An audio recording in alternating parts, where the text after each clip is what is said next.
MSME pre-pack insolvency.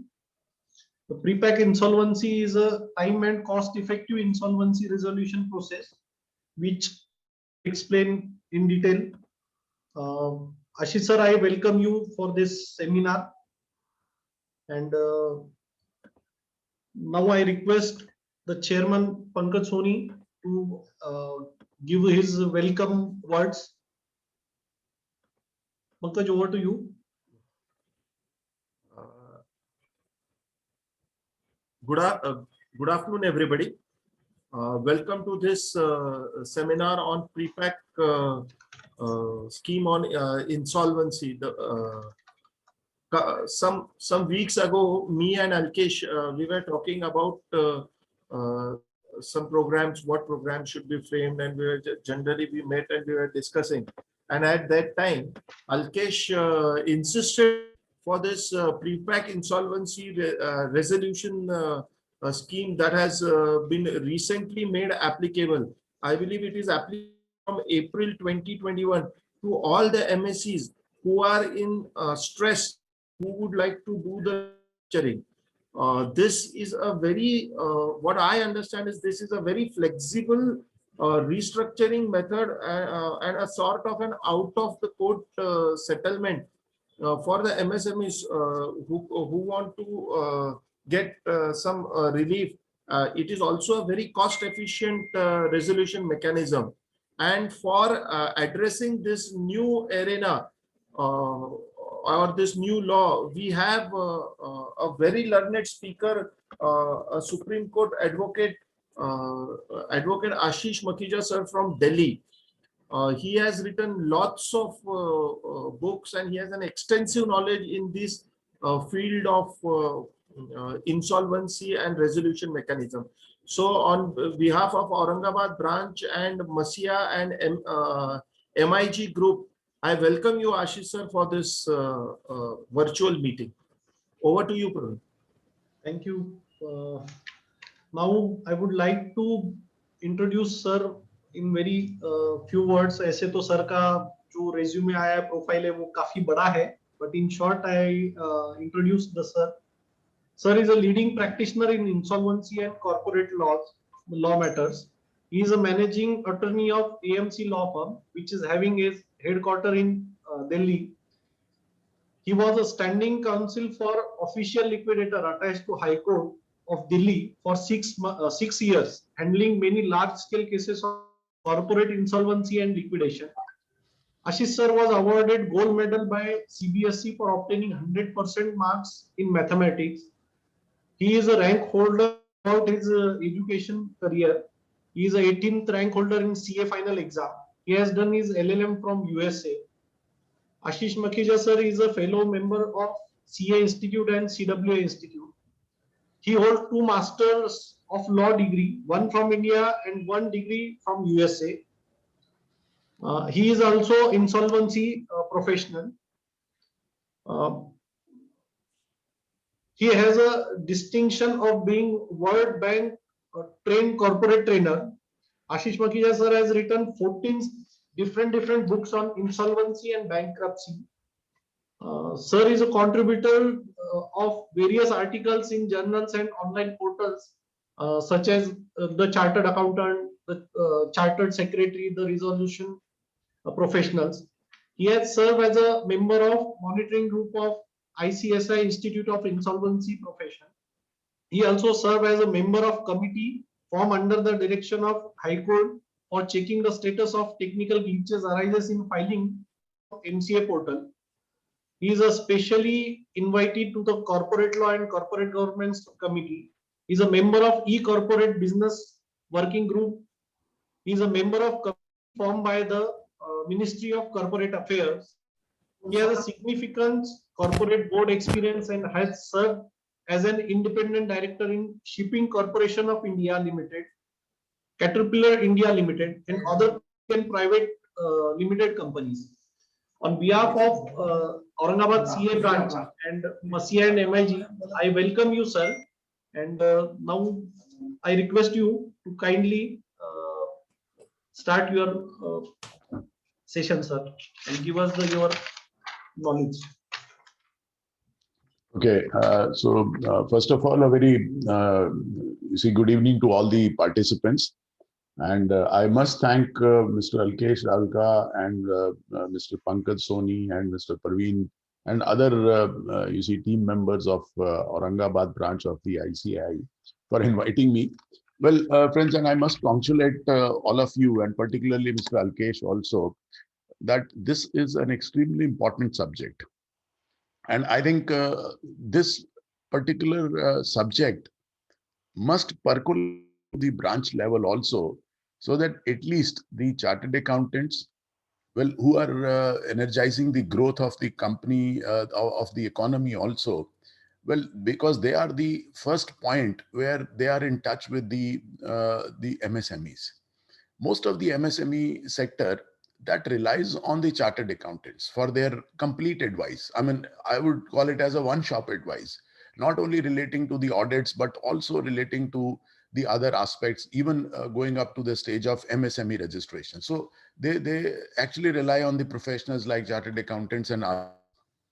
So now, if they are the first point of contact, well, all the chartered accountants are expected to know and update their knowledge relating to the subjects which are the new things which are coming up. Well, friends, the times are not very good in terms of the economy and in terms of the company's functioning because of something which is beyond you can say it is beyond the control of everyone, of all the human beings. Now today, and because of that, not only the entire country is suffering for one reason or the other, but what is happening is that the entire economy and the corporate world, particularly MSMEs, they are also coming out under financial stress. They were in any case under financial stress, but now because of this COVID situation, definitely things are not very rosy for all these industries, and they are the most affected persons. Well, a big corporation, a big company can survive, but a small corporation or a small company to survive in this atmosphere becomes rather difficult.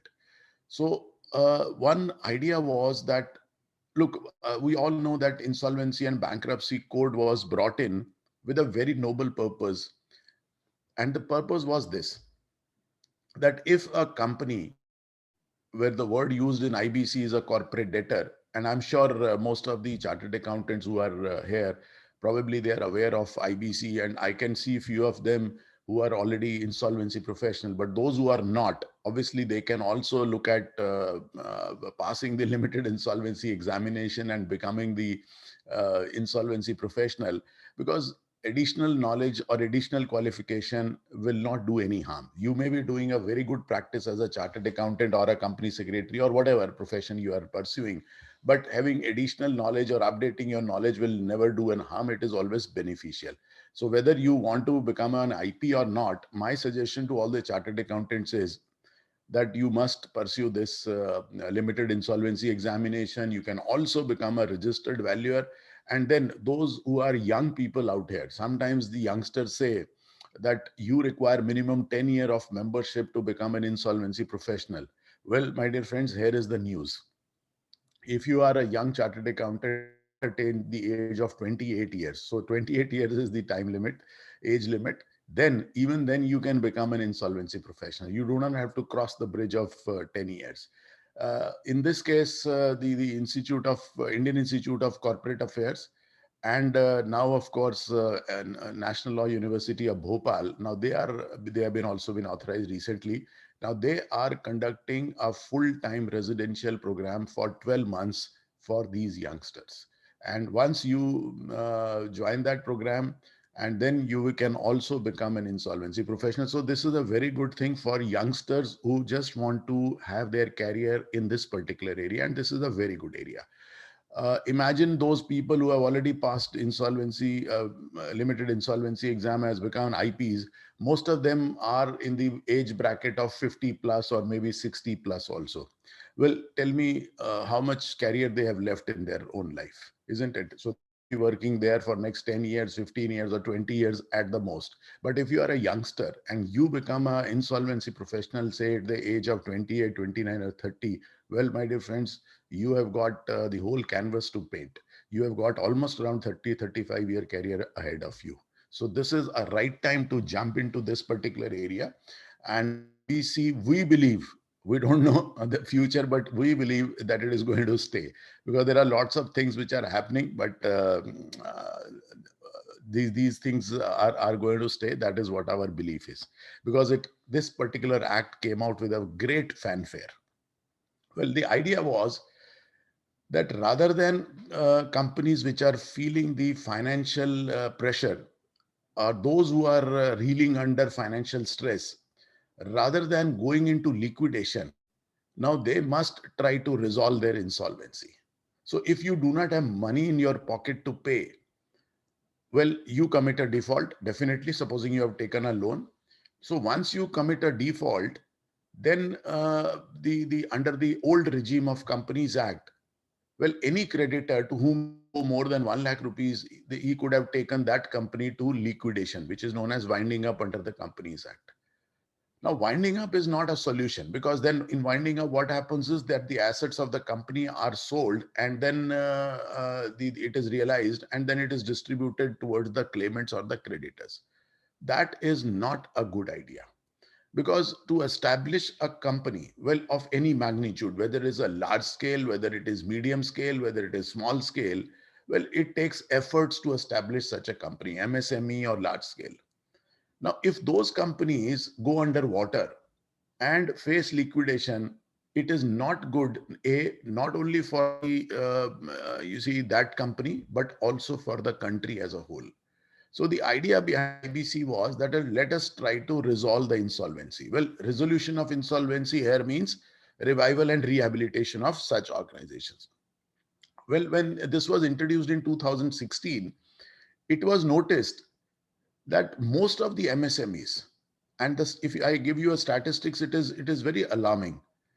75 to 80% of the MSMEs were actually going towards the liquidation route, despite the fact IBC is there. So there were no plans which were coming to resolve the insolvency of those such companies. The reason was very simple. Like supposing I establish a small industry with say 1, 2, or 3 lathe machines, very small machines are there, and I'm doing some job work, for some large industry, like for say automotive industry. Then supposing I come under financial stress because those companies are not paying me. Obviously, if there is a financial stress in a large company, the financial stress will transform itself to the small scale industries, also those who are vendors to such large companies. So then when I feel the heat, I will come under insolvency resolution. Now tell me, who is going to submit a plan for me? Nobody. Because to establish such an organization is not a rocket science. Anyone can invest in 2 lathe machines and can start the company. Why should he be interested in getting my company? Now, who is most interested in reviving the company? That is the promoters only. But unfortunately, there is a section 29A under IBC which says that these are the categories of the people who are not eligible to file the resolution plan. So if my company comes into insolvency, I will not be eligible because of various factors. Generally speaking, if I have an NPA account in my name, well, I will not be eligible. So therefore, most of the promoters were not been in a position to file the plans. Of course, later on, their amendment came in section 240A, where 29A and 29J, though two provisions, they were exempted, but still the statistics still shows that they were not able to, come out of those insolvencies. And during this COVID pandemic, particularly which started from 25th March 2020, when the countrywide lockdown was announced, well, the government felt that let us do something for MSMEs. So what happened was that a committee was formed. There is an insolvency law committee already there. So they formed a subcommittee under the chairmanship of Dr. MS Sahu. And they said, please give us a report so that what extra can be done for MSMEs, because this is a sector which needs protection actually, and needs a lot of protection. So some kind of exemption has to be given. So what they came out with a report When that report was submitted, it was debated in public. The last date for submitting comments was 31st January, and based on the comments, then the government introduced this ordinance. So now there is a new ordinance which has already been there. So let me share my one small presentation with you, and I think that will clarify many of the doubts. So I'll be very brief on certain aspects, and because I'm going to give you the overall framework of pre-pack insolvency and what is the way forward for particularly all these things. Okay. I hope Mr. Parveen, can you see Yes, this sir. on the Yes, sir. screen? Yeah, yeah. Okay, okay. It is visible. Okay, friends. I'm seeing that a lot of participants have joined, but they have actually not showing their video. So it looks like I'm speaking to the blank screen. So may I request everyone to please open your videos? I think that will be really good, because then it doesn't look like that I'm just speaking to a blank screen. Thank you so much. I think it will. And if you have any questions, just stop me in between also. Once I've finished a particular topic, you stop me there, and I think we can have a discussion, because getting knowledge to a new subject is always very interesting, and we must be ready to do that. And this particular exam which I'm talking about, some of you are IPs. I can see many of you are already insolvency professionals, and those who have not, I think they must look at this career very seriously now. Okay, so let us go forward from this. So this was Insolvency Law Committee subcommittee recommendations. Ashish sir, there are Yes, sir. some MSME owners also in this seminar. Okay, very good. So it is professionals also and MSMEs also. Very good. I think then it is More very interesting. composition is of professionals, but some MSMEs owners are also there. Okay, so I must welcome them, you see, to this seminar, because at the end of the day, they must get awareness about all these things. And it's a very good thing which you have done, that you have brought them on this particular platform, so that at least they can also, if they have any doubts or clarifications, first they must be clear about the concept, and then if they have any doubts, probably they can look forward as an alternative to revive themselves. So it's a good idea which you have done. And I think I'll just be coming out to those proposals in a meanwhile. As I think Mr. Pankaj Soni also mentioned in the beginning, that this is something which is kind of out of court settlement. Well, friends, if the company is under financial stress, particularly MSMEs, they have taken loans from the banks, and for some reason they are not in a position to repay it. Well, what is the alternative which is left to them? They are at the mercy of the banks, generally speaking. What they can do is they can, go for an, OTS, which is a one-time settlement. And one-time settlement is very critical, but it is sometimes very harsh also, because most of the banks generally have their own policies, and they say that unless you give 100% payment of the principal, well, for as far as the interest is concerned, they may give you some concession, but insofar as principal is concerned, they are very, very sticky about it, that 100% of the principal must be paid to them. Well, then sometimes OTS becomes non-starter. It is non-starter from the very beginning itself. And then if we go for, say, if these MSMEs obviously can also go for CIRP, provided their default is more than 1 crore. So sometimes the default is not more than 1 crore. So CIRP route is also not available to them. But if it is available to some MSMEs, well, then it's obviously it was proposed to be a shorter process of 6 months, but we know from our experience of last 4 years now, well, we are in the fifth year now, that this has become a very long drawn affair. So idea is that we need a speedier resolution, which is there. And but obviously we can't give a full freedom. So let's understand this way. In case a company or the promoters want to go for one-time settlement, while the one-time settlement is being considered by the banks, now they remain in charge of the management of the company. They can run the company as they have been doing it. But if they go into CIRP, then the management of the company goes to the insolvency professional, who is appointed as an IRP and then RP later on. So they lose control to that extent. And then, generally speaking, if you look at the statistics, generally speaking, in 19 cases, they will lose complete control of the company, because somebody else will submit a plan and they will not be in a position to run the company. So now that is not a favorable situation. So that is, one is at the one end and this other is at the other end. But now we are trying to resolve the insolvency and giving them another option. So this is nothing but a hybrid formula. So hybrid formula is, and it is one step ahead of the OTS. Well, you can go for an OTS, and this process will be known as pre-packaged insolvency resolution process. But, and you will remain in control of the company, but the insolvency professional will also be appointed who will just monitor the performance. So he is not taking over the 100% control of the company from the promoters, but he is just sitting there as a friend, philosopher, and guide. So he is looking after your interest also.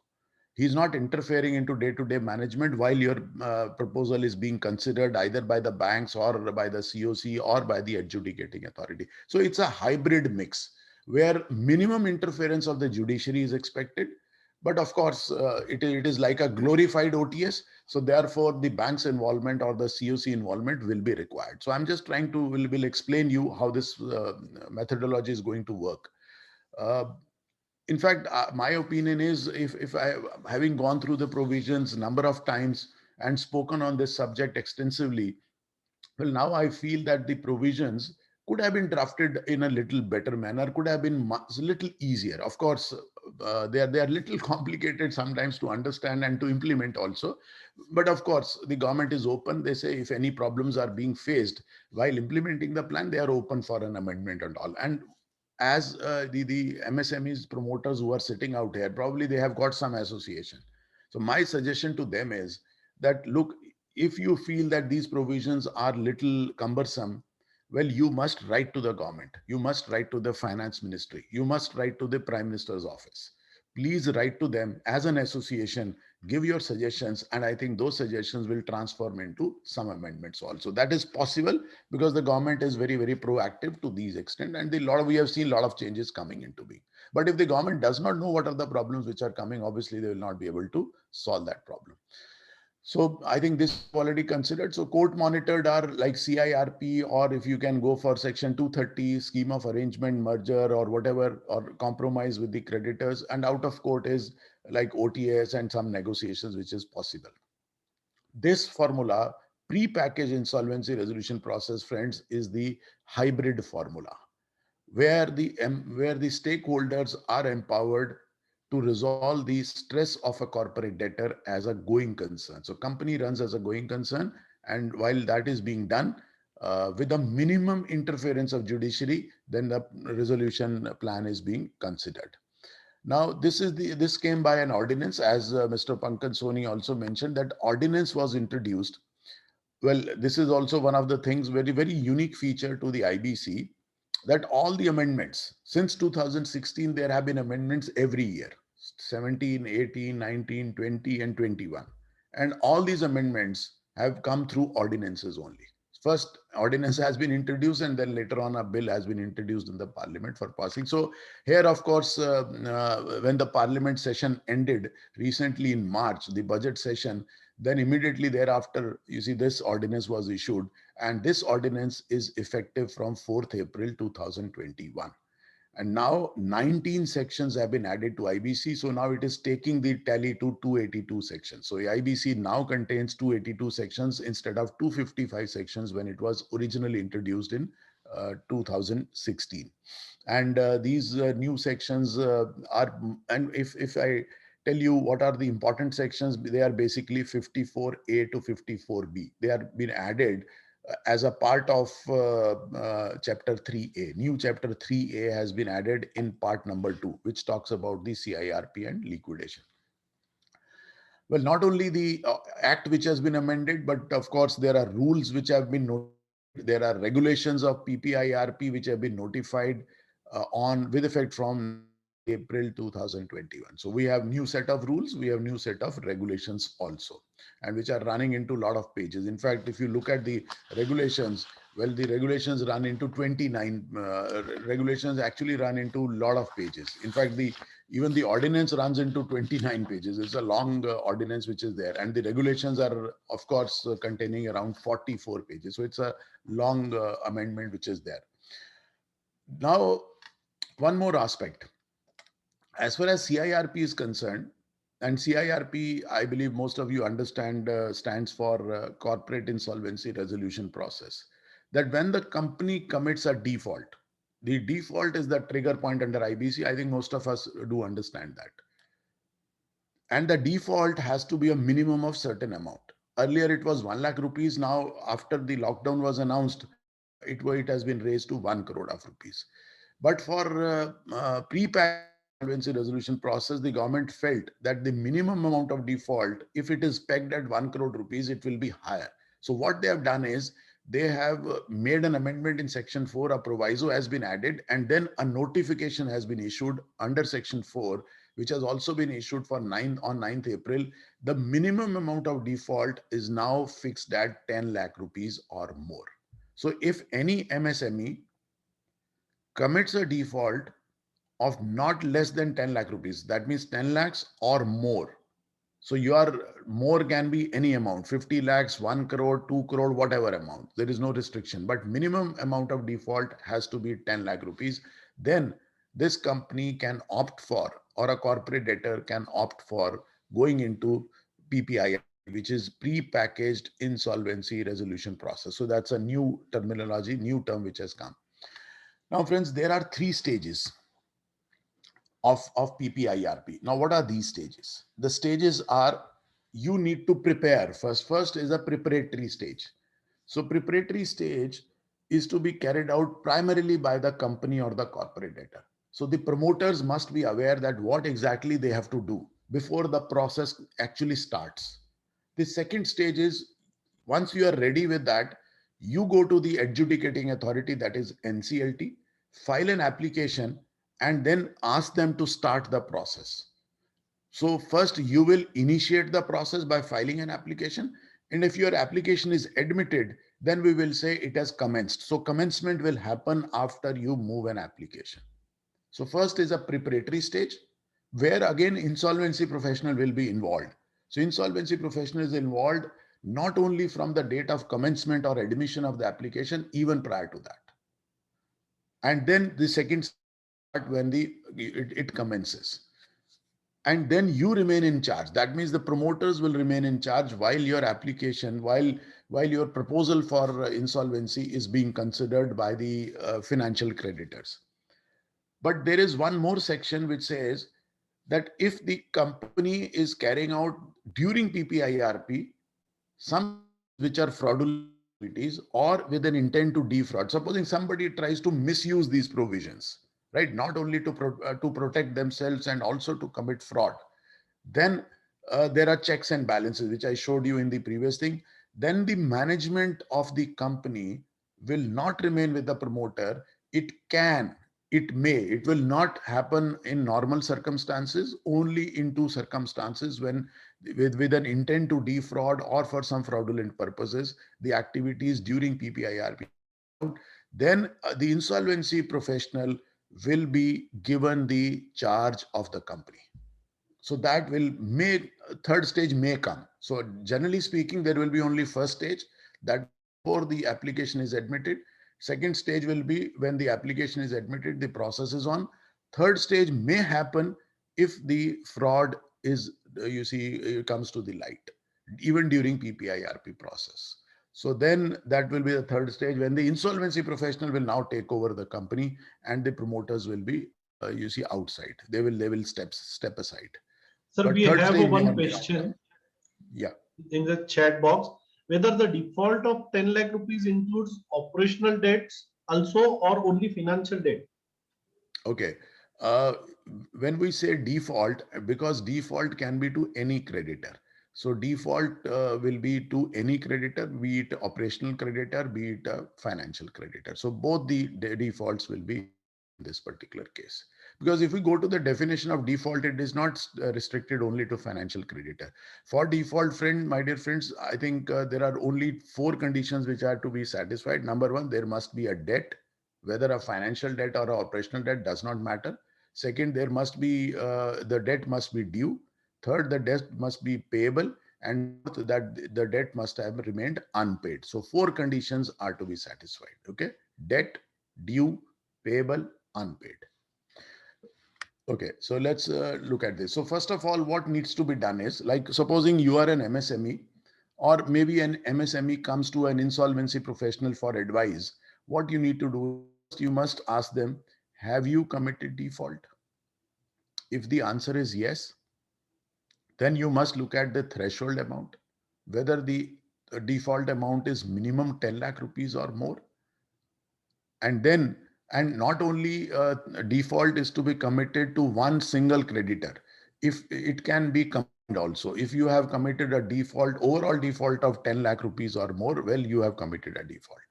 Supposing there are three banks, and to each bank you have committed a default of 4 lakhs each. Well, the total is 12 lakh rupees as far as the company is concerned. Well, you have crossed that default limit. Okay, I hope I'm clear on this.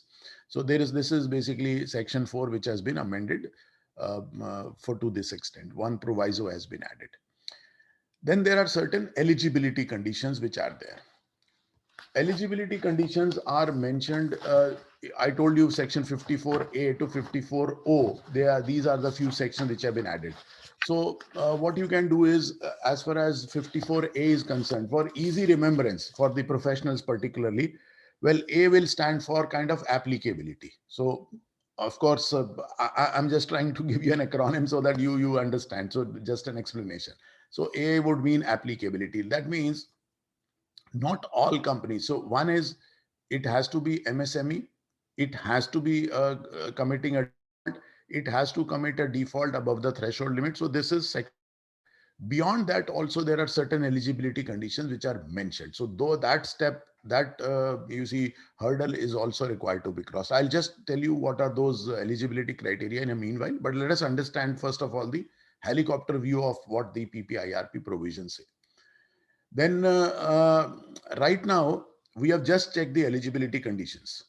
We have not moved an application to NCLT for starting the CIRP, for starting the PPIRP process. So there is another section which is known as section 54B, which talks about the duties of the RP, because here the RP, which is one of the insolvency professional, he will be appointed at this stage. In CIRP, RP appointed when the application is admitted. Here comes the difference. RP will here be appointed even prior to admission of the application. So he has got some duties to do that before initiation of PPIRP. So 54B, you can refer to before initiation of PPIRP, what are the duties, right? B stands for before. So those duties are also mentioned in one of the sections. Then actually commencement happens in 54C. Application for initiation of PPIRP will be filed under 54C, and C, probably you can link it with commencement. So this is the stage. Once you have prepared yourself, groundwork is done, then you will move the application to NCLT and ask them to start the PPIRP process. This PPIRP process, once it starts, has to be completed within a particular time limit. So there is a section which is known as 54D. D you can stand for duration. So D means duration of the PPIRP. Well, there is a shorter time limit now. In fact, in CIRP, we have seen that it must be completed with 180 days plus 90 days extension plus 60 days extra granted. So maximum 330 days are there, isn't it? But here in 54D, it is mentioned that the entire process must be completed within 120 days. So 120 days is the time limit. And mark my words, friends, 120 days is from the date of starting and the final approval by the NCLT. So 30 days are given to the NCLT for approval. So actual time which the company will receive, which company will get, or any professional will get, is 90 days. So it is actually 50% of the CIRP period. And there is no provision for extension. So 90 days is a sacrosanct time limit. So it's a very, very short time. But because at the end of the day, we want that this resolution should happen quickly. Then, of course, once an order is passed for starting the PPIRP, obviously it has going to have some effect. So effect is in section 54E. So E, you can link it with effect. What is that effect? Well, moratorium kicks in, a public announcement is required to be made. So all those aspects are covered in 54E, which is having an external effect. Let's go to the next section, which is there. F stands for you may link it with functions of the RP, because now once the NCLT starts the process, there are certain duties which an RP has to undertake. There are certain powers which are lying with him. So duties and powers you can combine as is equal to functions. So these are the functions of the RP which are mentioned in section. Just remember, friends, there was another section 54B which talked about duties of the RP, but that was prior to PPIRP. Here the PPIRP has started, so now he has got different duties and powers. So this is a separate section altogether. Then we have list of claims and preliminary information, 54G. G, you can link it with general information. So general information means like some information relating to the company. The list of claims is to be prepared and preliminary information memorandum is to be prepared. Now, who is going to prepare it? It is the company and the promoters who are going to prepare it, because they are still in charge of the company. They know what are the claims against the company. What is the list of creditors, all creditors, financial, operational, and other. And they will have to prepare the list. They will hand over that list to the RP. So the job of the RP becomes easier, because I mentioned to you in earlier section 54E that a public announcement is to be made. Well, this public announcement in PPIRP is different from CIRP. How? In CIRP, public announcement says that the company is under CIRP, and then it also invites creditors to file their claims. But in case of PPIRP, public announcement will only mention that PPIRP has started, that the companies under PPIRP claims are not invited. So this is a shorter process, because the management itself is going to the court and say, please resolve my insolvency. So obviously their books of accounts must have the list of creditors. So that list of creditors has to be handed over to our 2 days of PPIRP. So this is a shorter process. And of course, if any creditor has got some dispute with the and the amount is not reflected properly, they are also given a chance that they can file their objections to the RP, and RP will consider those objections and update the list of creditors. So that is a separate process which is listed out. And then, of course, information memorandum is also prepared in CIRP. Who was supposed to make that? Obviously, Ashish the sir. insolvency professional. Ashish sir, Yeah. थोड़ा Hindi English ऐसा combination तो according to the composition of the participants, थोड़ा सा बीच में से हिंदी या ऐसा भी बोलिएगा सर. Okay. ठीक है, sir. I can have a mix of it, isn't it? Okay. If you want to, Sir, want me mix to of it speak- will keep it more interesting. Acha, okay. Doesn't matter. I mean, if you want completely in Hindi also, I can speak that also. Okay. So what happens is you see the claims and the preliminary information memorandum be prepared. Or generally speaking, कौन prepare करता था CIRP में? ये सारा काम insolvency professional करता था. But in case of PPIRP, अब इनिशियली किसको करना है? ये प्रमोटर्स को करना है. So the promoters will do that exercise, और वो एक जो भी डॉक्यूमेंट बनाएंगे, चाहे वो क्लेम्स की लिस्ट हो या प्रिलिमिनरी इंफॉर्मेशन मेमोरेंडम हो, उसको हैंड ओवर कर देंगे वो किसको? RP को. एंड RP विल एक्चुअली उसके बाद उसको फाइनलाइज करेगा. He will be able to. So this is the scheme of the thing. So it's a kind of a mix kind of environment out there. 54H says that talks about the management, handling of the management. So H you can link it with handling of the management. और इसमें बड़ा clearly लिखा हुआ act के अंदर कि management जो है वो कंपनी के पास ही रहेगी, प्रमोटर्स के पास ही रहेगी. It is not going to shift to the insolvency professional. वो इंसॉल्वेंसी प्रोफेशनल के पास नहीं जाने वाली है इस स्टेज पे.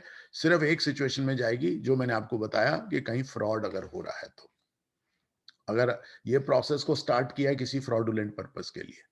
उसके बाद एक है COC, कमेटी ऑफ क्रेडिटर बनाई जाएगी, जैसे कि में बनती है. In a similar manner the committee of creditors will be formed here also. This is extremely important. और ये सेक्शन है 54I. तो आई को आप लिंक कर सकते हैं इंटरिम बॉस. अब एक्चुअली इंटरिम बॉस कौन बन जाता है? Committee of creditor, because committee of creditor ही कहीं ना कहीं इसको डिसीजन ले सकती है, और उसका जो प्लान का अप्रूवल है वो भी कौन करेगा? कमेटी ऑफ क्रेडिटर्स ही करेगी, because they are responsible for doing that. Then in 54J, now this is an extremely important section and a most dangerous section. This says that under certain circumstances, the management of the company will get transferred from the promoter to the resolution professional. And J, you can link it with the Jeopardy. This is the Jeopardy section. That means कि अगर management ने काम सही तरीके से नहीं किया during पीपीआईआरपी, तो उसके बाद एक एप्लीकेशन लगाई जा सकती है और उस एप्लीकेशन के तहत management can go to the insolvency professional. तो फिर आरपी के हाथ में चली जाएगी और ये बहुत डेंजरस सेक्शन है, मैं इसको आगे बताऊंगा. सो ऑब्वियसली आइडिया इज कि इसको क्यों डाला गया इस सेक्शन को. The reason for putting this section is very simple. Number one, that the promoters who are coming before the NCLT for resolving the insolvency under PPIRP, only honest promoters should come. अब जिसने अगर कोई खराब intention से आ रहा है तो उसके लिए चेक्स एंड बैलेंसेस को इसमें इंट्रोड्यूस किया गया है. अदरवाइज ये सेक्शन को यूज नहीं होगा, क्योंकि अगर आप बिल्कुल सही तरीके से काम कर रहे हैं तो 54J को आप भूल जाइए. But in case the company is found delinquent, particularly whether they are committing fraud, तब ये सेक्शन impact कर सकता है. So it is a very serious section. Then the 54K, consideration and approval of resolution plan. ये section सबसे important है और मैं कई seminars में बोल चुका हूं that this section is the heart and soul of the whole process of PPIRP. सारी चीज इसी के अंदर ही सेक्शन के अंदर लिखी गई है, पूरा प्रोसेस कि कैसे कंसिडर होगा और कैसे अप्रूव होगा रेजोल्यूशन प्लान. सो ये एक सबसे इंपॉर्टेंट सेक्शन है. So K you can say phonetically you can call it as K stands for consideration, because consideration of course starts with C, but phonetically अगर K भी लिख दें तो एक जैसा ही साउंड करता है. तो consideration of the proposal, you can call it as 54K. That is very, very important. Okay. Then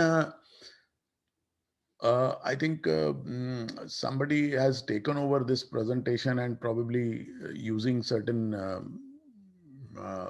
tools to write down something on the presentation. Maybe can we control these rights so that otherwise this may cause a problem? So, okay.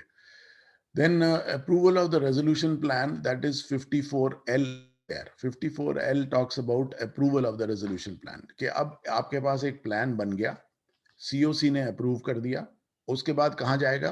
NCLT के पास जाएगा, adjudicating authority के पास. अब adjudicating authority will put their stamp on it, they will approve the plan. तो वो stamp लगाएंगे. So कहने का मतलब ये हुआ, their role is very limited.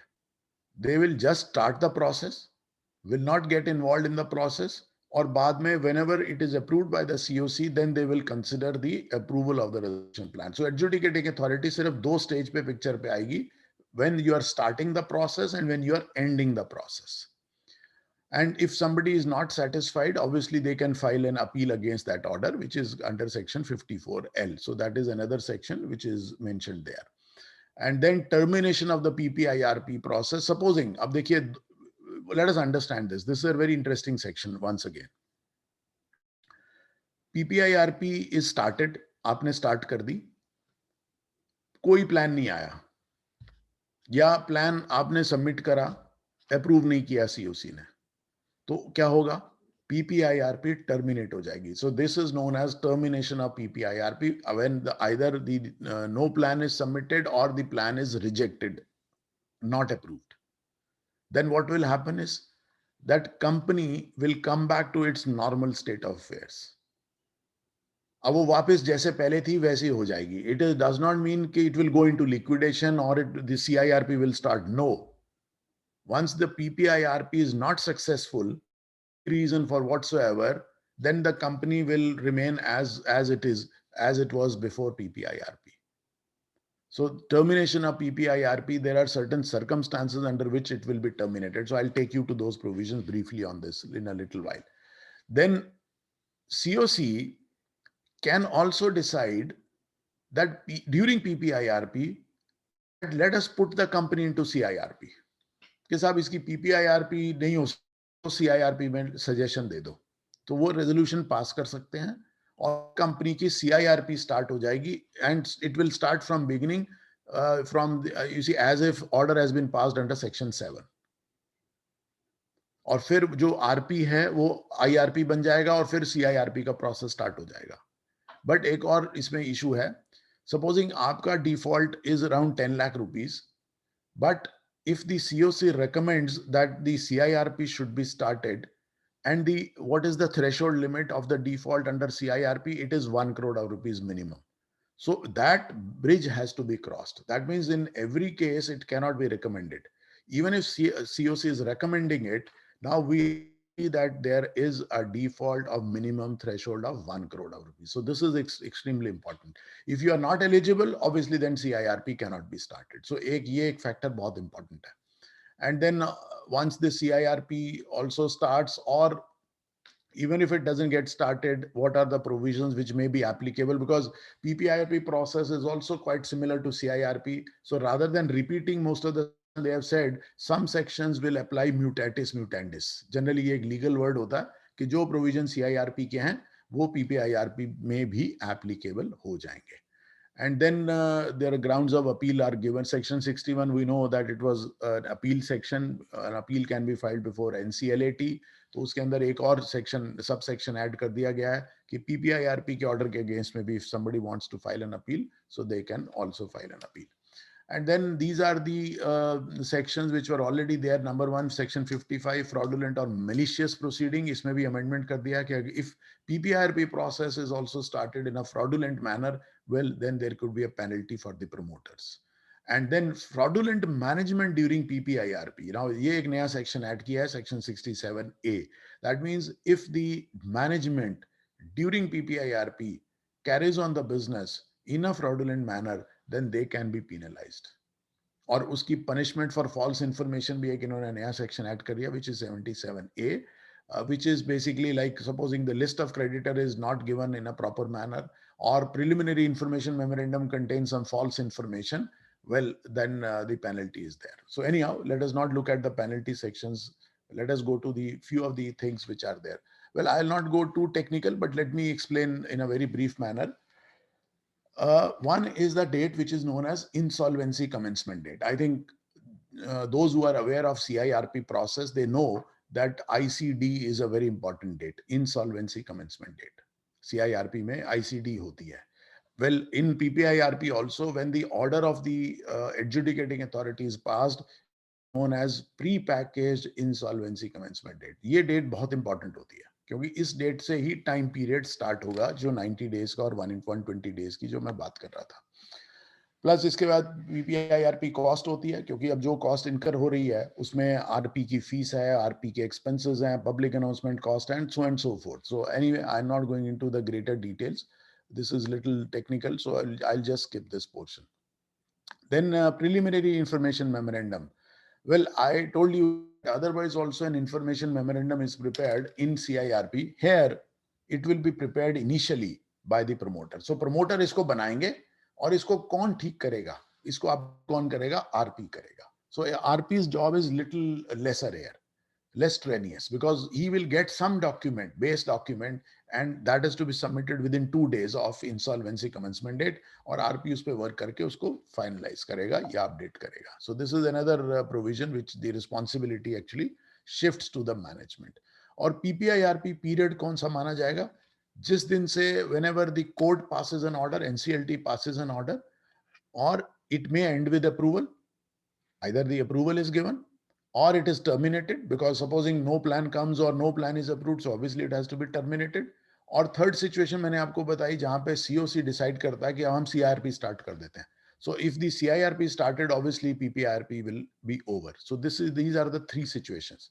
एक फोर्थ सिचुएशन और भी है, and that situation is that when the adjudicating authority passes an order starting the liquidation of the company. Liquidation of the company cannot be decided by COC. Mark my words, friends. COC नहीं decide कर सकता कि company को liquidation में भेज दें. ये उनके पास पावर नहीं है. ये power, this power lies only with the adjudicating authority, that is NCLT. So there can be a fourth situation. So PPIRP will end in A, either approval or B, termination, C, CIRP, and fourth, under a very, under only two situations, and in liquidation also. और वो तब होगा जब 54G applicable हो, 54J applicable हो जाएगा, 54J, जेपार्डी. जब company during PPIRP is being run for fraudulent purposes, then it is mandatory for the adjudicating authority, plus coupled with one more condition, then it must send it to liquidation. तो दो conditions हैं उसके अंदर. I'll just inform you. But उससे पहले एक बार एक काम करते हैं, because 54K is the most important section. और मैं sections को थोड़ा quickly review कर लूंगा. But K पे I will try to concentrate कि actual process K में ही लिखा हुआ है. But K को समझने के लिए, to understand K, I think we need to understand these some phrases or expression. First is the base resolution plan. Now, why we are calling it as a base resolution plan? Because, and it is known as BRP. BRP will be submitted by the promoters. अब company चूंकि खुद आ रही है, तो company corporate debtor खुद ही एक plan, जैसे OTS में आप बनाते हैं, और आप उसको नाम दिया गया है बेस रेजोल्यूशन प्लान. अगर आपका प्लान COC अप्रूव कर देती है, if the COC approves it, the matter ends.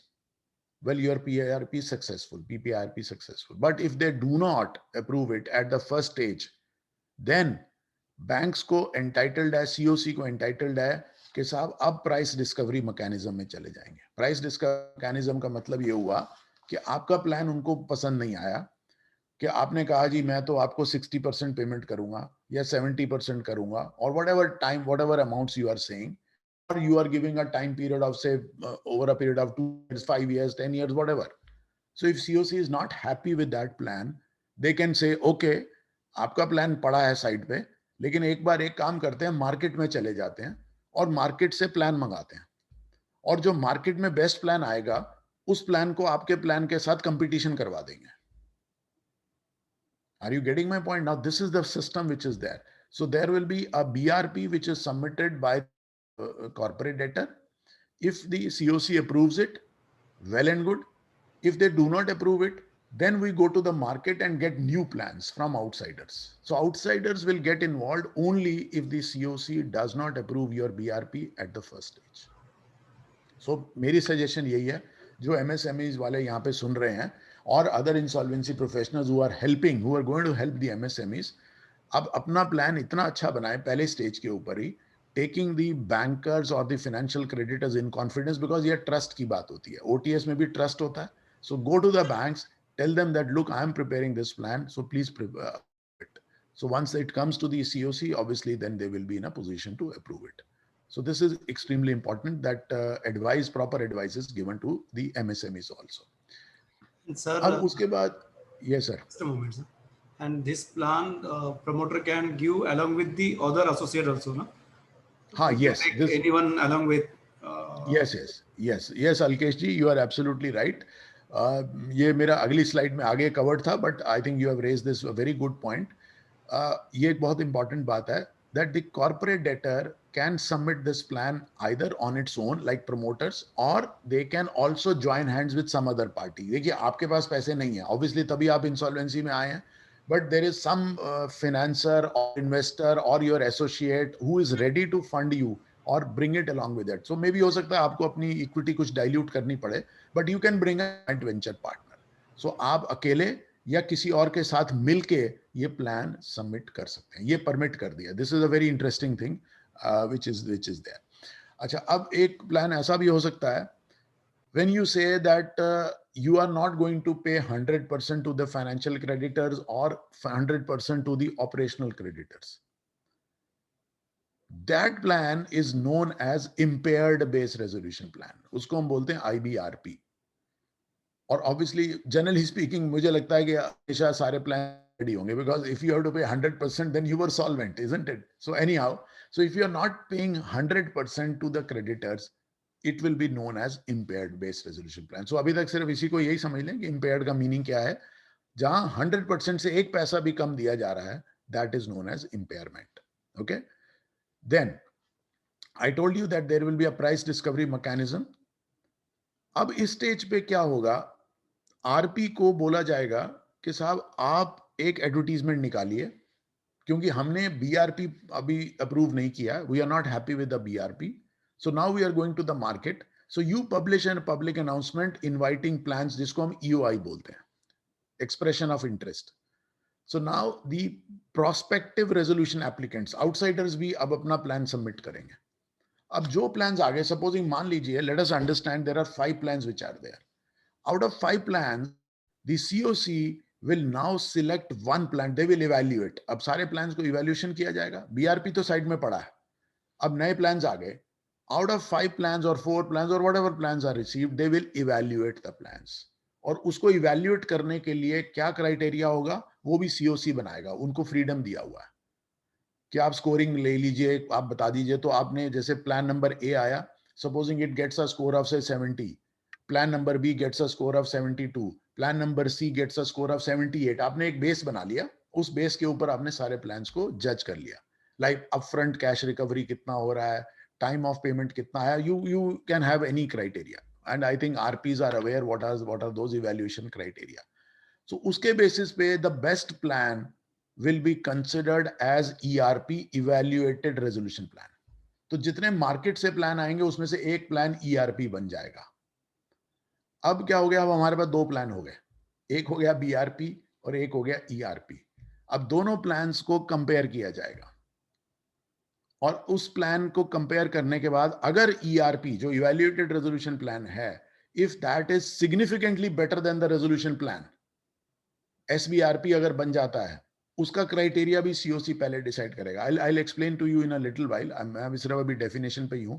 उसको हम बोल देंगे सिग्निफिकेंटली रेजोल्यूशन प्लान, और उसको सिलेक्ट कर लिया जाएगा अप्रूवल के लिए. तो अभी तक अप्रूव नहीं हुआ है, उसके बाद फिर COC में जाएगा और COC को फिर 66% मेजॉरिटी से उसको अप्रूव करना है. और अगर कोई SBRP नहीं है, मान लीजिए, supposing it does not fit the ERP does not become SBRP, then BRP जो मेरे पास पहला प्लान था और ERP दोनों के बीच में अब कंपटीशन होगा, जिसको हम स्विस चैलेंज बोलते हैं. और उसमें से जो बेस्ट प्लान आ जाएगा, बेटर प्लान आ जाएगा, उसको पिक कर लिया जाएगा फॉर अप्रूवल. अभी भी अप्रूव नहीं हुआ है, अभी भी सिर्फ सिलेक्शन प्रोसेस है. और फिर मीटिंग होगी और मीटिंग के अंदर 66% से उस प्लान को अप्रूव भी करती है, रिजेक्ट भी कर सकती है. So that is there. और वो अप्रूव हो गया तो उसको ARP बोल देंगे, अप्रूव्ड रेजोल्यूशन प्लान. सो ये शॉर्ट प्रोसेस है where I will be using these acronyms BRP, ERP, SBRP and ARP. Okay, so let me take you to those provisions in a shorter format. So let's look at the process in little detail. First चीज मैंने आपको बताया, you have to check the default amount threshold, and minimum amount of default has been notified as 10 lakh, which I has already mentioned to you. और government इसको minimum amount of default को 10 लाख से 1 करोड़ तक बढ़ा भी सकती है. मतलब मिनिमम 1 करोड़ हो सकती है, मैक्सिमम तो कुछ भी हो सकता है, राइट. मैक्सिमम रेट में कुछ अनलिमिटेड है. So that is the time which has been given, but right now it has been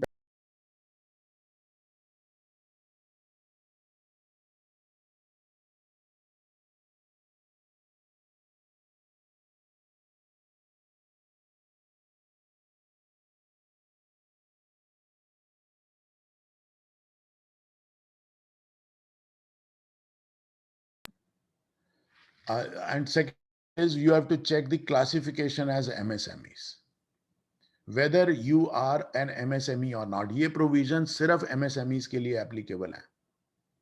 तो आपको अब क्या करना है, अब एक क्वेश्चन मेरे से बहुत पूछा जाता है कि साहब एक MSME एक्ट के अंदर सेक्शन 7 है और उसके बाद एक सेक्शन 8 है. सेक्शन 7 एक क्राइटेरिया ले डाउन करता है that this is the classification, कि अगर आपकी टर्नओवर एक लिमिट से ऊपर है या आपकी investment in plant and machinery and equipment अगर एक लिमिट से है, तो आप स्मॉल में होंगे या मीडियम में होंगे या माइक्रो में होंगे. तीनों क्राइटेरिया दिए हुए. I think everyone knows that, I don't have to repeat whatever the limits are there, right. Now उसके बाद सेक्शन 8 आ जाता है. सेक्शन 8 कहता है दैट MSMEs मस्ट रजिस्टर, और उसको आज की डेट में उद्यम रजिस्ट्रेशन बोला जाता है. You have to file and you have to do it online, which is very easy process. It's not a difficult process. The point which the question which is asked to me is, before starting my PPIRP process, do I have to register under MSME or obtain my Udyam registration? Well, the answer is not given in the code. अगर आप code पढ़ लें तो उसमें लिखा है you must be classified as MSME. तो मेरा भी इंप्रेशन यही था इनिशियली कि साहब आपको सिर्फ आप अगर उस क्राइटेरिया कर रहे हैं for MSMEs, for micro 1 crore 5 crore, for small for you see small industries 10 crore 50 crore, and then of course it is 50 crore and 250 crore which is the limit for BDM enterprises. तो अगर आप उस क्लासिफिकेशन में fall कर रहे हैं तो code आपके लिए एप्लीकेबल है. अब क्या हुआ, उसके बाद रूल्स और रेगुलेशंस आ गए. So therefore I went to the rules and regulations, and if you look at the rules के अंदर एप्लीकेशन का फॉर्म दिया हुआ है, फॉर्म नंबर 1. जब भी आपको एप्लीकेशन करनी है PPIRP स्टार्ट करने के लिए, there is a form number 1, and if you look at the form number 1 there is clause number 8. उसमें आइटम नंबर 8 है. आइटम नंबर 8 में दोनों चीजें लिखी हुई हैं. Either you can attach Udyam registration certificate and then the word is or you can provide an evidence that you are falling within the classification of MSME. So Udyam registration, my dear friend, is not mandatory. If you have that registration, well and good, you are considered as MSME. But even if you do not have the registration, and if you are just satisfying the classification or the criteria, you are still eligible provided you provide an evidence to that effect. So evidence किस shape में होगा? Maybe you will have to obtain a professional certificate, maybe a chartered accountant or something who certifies कि आपकी turnover इतनी है और balance sheet की evidence आपको लगानी पड़ेगी. तो थोड़ा process लंबा हो जाएगा, but ऐसा नहीं है कि आप ineligible हो जाएंगे. So if you are, but my suggestion is that if you are able to register yourself as MSME, well, that is well and good. Get that Udyam registration, which is not difficult. You get it very quickly. But even if you are not, still you are eligible. Okay. So registration is not mandatory. That will not stop process. अब उसके बाद आपका default की बात आ जाती है कि default आपकी थ्रेशोल्ड लिमिट से ऊपर होना चाहिए. वो आपको मैंने आपको बता ही दिया था. Now there are few eligibility criteria. Such a company should not have undergone PPIRP or completed CIRP process during 3 years preceding the initiation date. जब आप एप्लीकेशन लगाने हैं उसके 3 साल बैकवर्ड देख लीजिए कि आपने कभी पहले PPIRP प्रोसेस तो नहीं किया था या CIRP में तो नहीं गए थे आप कभी, क्योंकि इसको हम कूलिंग ऑफ पीरियड बोलते हैं. Cooling of period. You cannot start PPIRP process again within 3 years, next 3 years. Right? So this is also very important. और अंडरगॉन का मतलब हो गया कि आपके या तो अप्रूवल हुई या टर्मिनेट हो गई या CIRP ऑर्डर हो गया, तो अंडरगॉन का मीनिंग ये हो जाएगा. और कंप्लीटेड CIRP का मतलब ये हो गया, कंप्लीटेड CIRP मींस जहां आपने CIRP प्रोसेस पूरा कंप्लीट किया, चाहे सक्सेसफुल था या अनसक्सेसफुल था, that does not matter. Second, the second condition is company should not be undergoing CIRP. अगर आपके अगेंस्ट में CIRP चल रही है आज की डेट में, तब PPIRP वाला ऑप्शन आपके लिए अवेलेबल नहीं है. So you will not be able to start PPIRP if you are already under CIRP, which is quite logical, okay? Because you can't opt for two, you see, processes at the same time. Similarly, if the company is already under liquidation, अगर आप liquidation में आ गए हैं, order pass हो गया है under section 33, well, then you are not qualified for the PPIRP process. So this is another criteria which is there. One more thing, section 11A has been introduced, and I think let me touch that very briefly. अब 11A क्या कहता है कि साहब supposing, अब एक question ये भी हो सकता है कि साहब मेरी CIRP अभी स्टार्ट नहीं हुई है, but my application for CIRP is already pending. से on 4th April it was already pending. Can I start my PPIRP? The answer is no.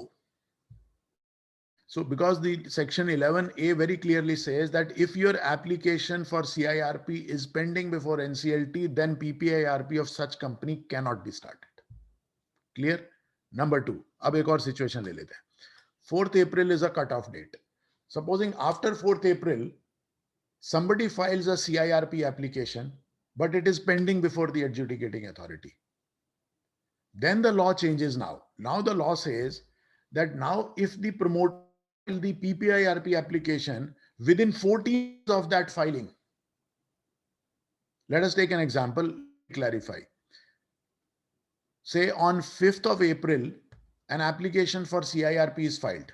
which is later than 4th April. 4th April से अगर पहले application लग गई है तो आप PPIRP नहीं स्टार्ट कर सकते.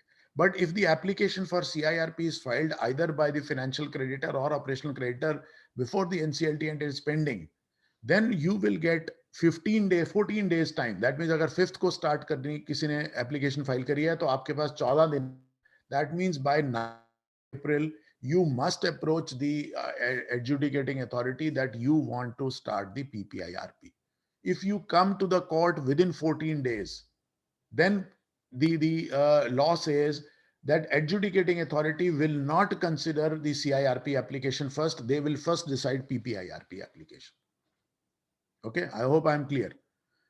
So these are the important things which you must understand. So we have to move very fast. Sir, we have one more question. If any group company has undergone PPIRP or IRP, can PPIRP be initiated? Well, I think, friends, this question is answer is very simple. Group company का कोई concept नहीं है law के अंदर. हम लोग पता नहीं क्यों sister company, sister concern, group concern बोलते हैं. कहाँ है डेफिनेशन? ये डेफिनेशन MRTP एक्ट में आती थी या पहले कंपनीज एक्ट में होती थी, वो सब डेफिनेशन चली गई है. So now every company is an independent entity.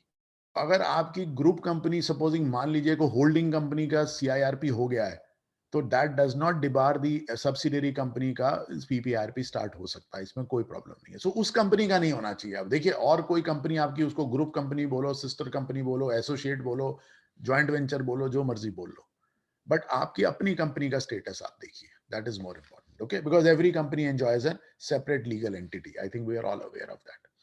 So eligibility to submit the resolution plan. तो सबसे पहले एलिजिबिलिटी, तो मेरी सजेशन ये है, जो भी MSME वाले भी हैं, वो एक इंसॉल्वेंसी प्रोफेशनल या चार्टर्ड अकाउंटेंट, जो भी आपका फ्रेंड, फिलोसफर एंड गाइड है, उस पे पास चले जाएं. अपना क्राइटेरिया सबसे पहले चेक कराएं, because you will have to take some professional help also. आप अपने आप भी काम कर सकते हैं, आपके पास अपना स्टाफ भी होगा, but it is always better to consult consultant and they are going to help you in a professional manner. Okay, अब देखिए प्रोसेस कैसे स्टार्ट होता है. अभी मैंने आपको लास्ट टाइम बताया था 3 स्टेजेस हैं. प्रायर टू प्रिपरेशन स्टेज, अभी PPIRP स्टार्ट नहीं हुई, फिर एप्लीकेशन लगेगी, then PPIRP will start, that is the second stage, and third stage is when the RP takes over the management also. और वो जरूरी नहीं है स्टार्ट होगी, वो हो सकता है ना भी स्टार्ट हो. अब आप प्रिपरेशन में आपको क्या चाहिए? अब सबसे बड़ी बात ये होती है कि प्रिपरेशन के टाइम भी there will be an insolvency professional who will be appointed as RP. उसको हम RP बोलेंगे, IRP नहीं बोलते यहाँ पे. वो CIRP में कॉन्सेप्ट है IRP और RP का. Here the person who is appointed, he will be known as resolution professional from the very beginning. So now that person is, in fact, is required to be appointed at the preliminary stage only. अब उसका एक process है. क्या process है? आपके पास list of creditors है. Out of that list of creditors, you will pick up financial creditors who are not related to the promoters. वो unrelated financial creditors कौन है? You will have to identify, and that is not difficult. और related party की definition हम Companies Act की नहीं लगाएंगे, Section 5 subsection 24 की लगाएंगे IBC के under. So supposing there are 10 financial creditors, उसमें से 2 supposing से promoters के relatives हैं, तो 8 हो गए आपके unrelated. अब पावर सारी अब unrelated FCs के पास रहेगी. What they are going to do is, now these people will propose the name of the insolvency professional to be appointed as RP. तो कॉर्पोरेट डेटर और MSME नाम नहीं सजेस्ट कर सकती. वो खैर वो किसी और के पास जाके हेल्प ले सकती है. That is a separate issue, because आपको भी हेल्प चाहिए. बट वो सज्जन जो है आपके नाम प्रपोज करेंगे तो वो RP नहीं बनेगा. तो RP का नाम भी कौन सजेस्ट करेगा? अनरिलेटेड फाइनेंशियल क्रेडिटर्स करेंगे. और कौन FCs कर सकते हैं? Not all financial creditors. वो वाले financial creditors which have got 10% और more of the financial debt. जैसे supposing you owe a total amount of say 1.5 crores. अब जिस फाइनेंशियल क्रेडिटर का डेट 15 लाख से ऊपर है, उसको पावर है कि वो नाम सजेस्ट कर सकता है. सो सपोजिंग आपके 10% से ऊपर वाले एज्यूमिंग 4 लोग हैं, मान लीजिए, all the 4 unrelated financial creditors can suggest one name. तो आपके पास 4 नाम आ गए. अब 4 नाम में से एक आदमी का नाम सिलेक्ट होना है. सो this is again will go back. अब क्या होगा? Corporate debtor now we'll call a meeting of the financial creditors. और ये meeting मतलब physical भी हो सकती है और virtual meeting भी हो सकती है. So unrelated financial creditors को 5 दिन का notice देना पड़ेगा meeting के लिए, और notice का format भी इन्होंने decide कर दिया regulation में. Form number P2 है, तो आप उसकी इसी format में आप notice दे दीजिए. उसमें आप date, time और venue और साथ में एक list of creditors साथ में attach करनी पड़ेगी और कितना amount due है. You will have to send it to all creditors, unrelated financial creditors. Then financial creditors, unrelated, in their meeting, now they will approve one name with minimum 66% majority of the value of the financial debt. So एक नाम वो decide कर लेंगे कि now this person, this insolvency professional will now become RP. उसको RP बना देंगे. और अगर supposing आपकी कंपनी में if there are no unrelated financial creditors, then the whole process will be carried out through unrelated operational creditors. So अगर आपकी company में supposing आपने बैंक से पैसा ही नहीं लिया, वो आपके सिर्फ operational creditors हैं. So operational creditors जो unrelated हैं, उनकी मीटिंग बुलाई जाएगी, वही नाम प्रपोज करेंगे और same process चलेगा जो financial creditors के साथ चल रहा था. So I hope I am clear on this. Then जो भी RP अपॉइंट हो जाएगा, उसके टर्म्स एंड कंडीशंस क्या हैं, उनको उसको कितनी फीस मिलेगी. There is a format now, form number P3, जो साइन करना पड़ेगा committee of credit, not committee, अभी COC नहीं है, फाइनेंशियल क्रेडिटर्स को, वो किसी को भी ऑथराइज कर सकते हैं कि साहब ये साइन कर देगा. So form number P3, that means what are his terms of engagement. तो ये काइंड ऑफ एंगेजमेंट लेटर है, which is good. I mean, if looking from the point of view of the RPs, well, this is a good thing because now you are sure of you are getting your fees. Otherwise, if you are appointed as IRP in CIRP, I've seen many IRPs running from pillar to post to recover their fees. So here there is a letter of engagement which is to be given in a particular firm. So IBBI has done a good job in this. उसके बाद अब क्या होगा, अब promoters को एक step complete हो गया, RP appoint हो गया. Now the second step is some declarations are to be given. और ये कौन सी declaration है? Number one, corporate debtor will tell the unrelated financial creditors that we will move this application for PPIRP within a definite time period. साहब हम 40 दिन में, 30 दिन में, 60 दिन में, ये पीरियड 90 दिन से ज्यादा नहीं हो सकता. So maximum is 90 days. So you can take not more than 90 days. You'll say, okay, I want to move and start the process of PPIRP within next 90 days. So एक ये declaration उनको देना पड़ेगा, right? Second declaration, that ये जो PPIRP हम start कर रहे हैं, it is not for the purpose of defrauding any person. So ये भी majority of the directors जो हैं, ये declaration देंगे, corporate debtor declaration देगा through obviously board of directors. और third, जो नेम ऑफ आईपी जिसका नाम प्रपोज और अप्रूव हुआ है, वो भी डिक्लेयर कि साहब इसका नाम भी प्रपोज हो गया है. अब चौथा काम क्या करना है, ये तो 3 डिक्लेरेशन हो गई. Fourth thing what they have to do is that the process of PPIRP can be started if the company, if supposing आप कंपनी हैं तो आपको एक स्पेशल रेजोल्यूशन पास करना पड़ेगा. अगर आप LLP हैं तो 3/4 ऑफ द पार्टनर्स इसको अप्रूव करेंगे, एप्लीकेशन लगाने जा रहे हैं. इसकी अप्रूवल सबसे पहले शेयर होल्डर्स देंगे. ये सब स्टेप्स करने के बाद then what you are going to do is, अब कॉर्पोरेट डिक्लेरेशंस हो गया, स्पेशल रेजोल्यूशन हो गया और बेस रेजोल्यूशन प्लान हो गया. लिस्ट ऑफ क्रेडिटर्स तो पहले ही चली गई थी फर्स्ट स्टेज पे. तो ये 3 डॉक्यूमेंट्स जो हैं, ये जो है हैंड ओवर कर दिए जाएंगे RP को, और फिर एक और मीटिंग बुलाई जाएगी अनरिलेटेड फाइनेंशियल क्रेडिटर्स की, and that unrelated financial creditors will now approve कि okay, now we are allowing you to start the PPIRP process. अभी उन्होंने BRP अप्रूव नहीं किया. They are just giving their go ahead कि okay, start the process. तो कोई भी PPIRP process cannot be started without the approval of the unrelated financial creditors. इसीलिए मैं बार बार बोल रहा हूँ, it is a matter of trust. Take the unrelated financial creditors into confidence only then you can start the process, otherwise you can't. It's like an OTS. That's what I'm saying. Okay. वो अपना approval एक particular form में दे देंगे. I'm not going into the details of the forms because that will become little complicated at this stage. अब RP का काम इस stage से start हो गया. Because his name is approved, there is an approval by the unrelated financial creditors. Now he will prepare a report. अब उसको एक रिपोर्ट बनानी है. रिपोर्ट में उसको क्या करना है? सबसे पहले वो कंफर्म करेगा whether number one the corporate debtor meets eligibility criteria or not. अब आरपी एग्जामिन करेगा कि एलिजिबिलिटी क्राइटेरिया फॉलो कर रहा है कि नहीं कर रहा है, क्योंकि ये जॉब एडजुडिकेटिंग अथॉरिटी पे नहीं छोड़ा, he is doing it. The reason is now he is working as a kind of an you see say he is giving assistance to the adjudicating authority.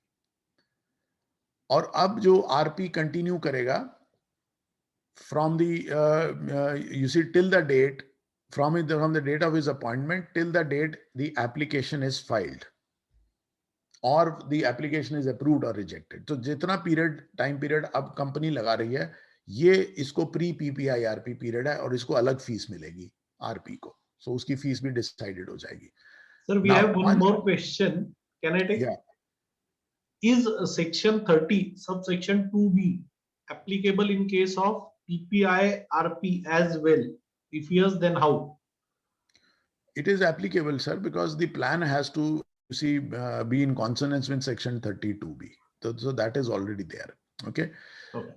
Now coming to the application part. So application will be filed by the corporate debtor in form number 1, जो मैंने आपको भी बताया, जो rules में लिखा हुआ है. और इस एप्लीकेशन के साथ क्या जाएगा? डिक्लेरेशंस जो आपने दिए हैं, स्पेशल रेजोल्यूशन और एफसीज ने जो अप्रूवल दिया है. So all these documents will be given and the name and the consent of the RP, क्योंकि जिस आरपी को अपॉइंट करना है उसकी कंसेंट भी साथ में जाएगी. अब उसके साथ एक डिक्लेरेशन और एक्स्ट्रा डिक्लेरेशन है. अभी तक अनरिलेटेड फाइनेंशियल क्रेडिटर्स को वो डिक्लेरेशन नहीं देना था, but now the corporate debtor will give another declaration which will be submitted before the NCLT that no transaction relating to avoidance transaction exists in the company. I think most of you are aware what is meant by the avoidance transactions. So avoidance transaction आपकी company में नहीं है, ये आपको एक declaration और देना पड़ेगा, एप्लीकेशन के साथ लगाना पड़ेगा. And then executing authority will decide whether to approve or reject your application within 7 days. 7 दिन का समय उनको मिलेगा. So ये बहुत time period short है, but I don't know whether this will be complied with or not, but this is the time period which is given. Okay. अब अगर supposing application admit हो जाती है, then that will be known as date of admission, right? And then PPIRP has to be completed within 120 days.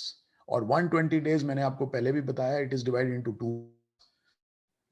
COC will get 90 days to approve and then 30 days is given to the adjudicating authority. तो practically speaking आपके पास सिर्फ 90 days है. 30 days तो adjudicating authority को चले गए कि वो अप्रूवल उसके टाइम पीरियड में कर दे. और अगर 90 दिन तक कोई प्लान नहीं आता है, कोई प्लान अप्रूव नहीं होता है, then RP who is appointed, he will now file an application for termination of the PPRP. So कोई extension की clause नहीं है, सीधा termination है. So जो काम करना है वो 90 days में करना है. So this is very important. और जैसे ही PPIRP start हो जाएगी, moratorium which is given under section 14, उसके दो subsections हैं 1 and 3, they will become applicable. The word which is used in law is mutatis mutandis. They will apply mutatis mutandis. और अब क्या है कि एडजुडिकेटिंग अथॉरिटी आरपी को अपॉइंट कर देगी, बिकॉज नाउ पीपीआईआरपी हैज स्टार्टेड. और एक पब्लिक अनाउंसमेंट दिया जाएगा जिसमें सिर्फ पब्लिक को इन्फॉर्म किया जाएगा कि पीपीआईआरपी स्टार्ट होगी. क्लेम्स नहीं इनवाइट कर रहे हैं हम, ठीक है. और फिर उसके बाद RP will now conduct the PPIRP process और उसकी duties and powers are given in 54F. मैं इसको थोड़ा सा स्किप कर देता हूं. वैसे रोल ऑफ सीआईआर आरपी मैंने लिखा हुआ है, but let me skip this. This portion is of course more you can say relevant for the insolvency, I mean the RPs who are going to become. So this is easier. I'll just tell you briefly that he has to confirm the list of the claims. List of claims is first it is being prepared by the company, being handed over to him within 2 days of the insolvency commencement date. He will inform, he will send an email or letter to them. Creditors can file their objection within 7 days. And then he will decide their objections, and on that basis he will update the list of creditors, right? और उसको एक नया form number P10 बनाना पड़ेगा. और इसकी duties मैंने briefly आपके screen पे मैं दिखा रहा हूँ. He will monitor the management of the affair. So he is not in charge of the management. He is only there to monitor. और वो जितनी भी बोर्ड मीटिंग होगी कंपनी की या कोई कमेटी मीटिंग होगी, he will has to attend that meeting. और अगर कुछ गड़बड़ हो रही है, कुछ ब्रीच हो रहा है, he will inform the committee of creditors. So committee of creditors बनेगी. अभी तक committee of creditor नहीं थी. We were using the word unrelated financial creditor. That's all. It was a kind of informal this thing. Now, after the commencement of process, then he will constitute committee of creditors. Now, who will be a part of C? Very simple. All financial creditors. So section 21 of CIRP equally applies. All unrelated financial creditors will be a part of COC. But supposing there are no unrelated financial creditors or there are no financial creditors, then it will be comprising of the operational creditors. और operational creditors इसमें थोड़ा सा difference है CIRP से. My friends will recall that in CIRP, if there are no financial creditors, then COC consists of top 18 operational creditors, plus one representative of workmen and one representative of employees. But in this case, it is top 10, not 18. So इसमें जो top 10 आपके operational creditors हैं, plus one representative of workmen, plus one representative of employee, तो 12 लोगों की maximum की committee बन सकती है अगर आपके पास कोई फाइनेंशियल क्रेडिटर नहीं है या कोई अनरिलेटेड नहीं है. ओके.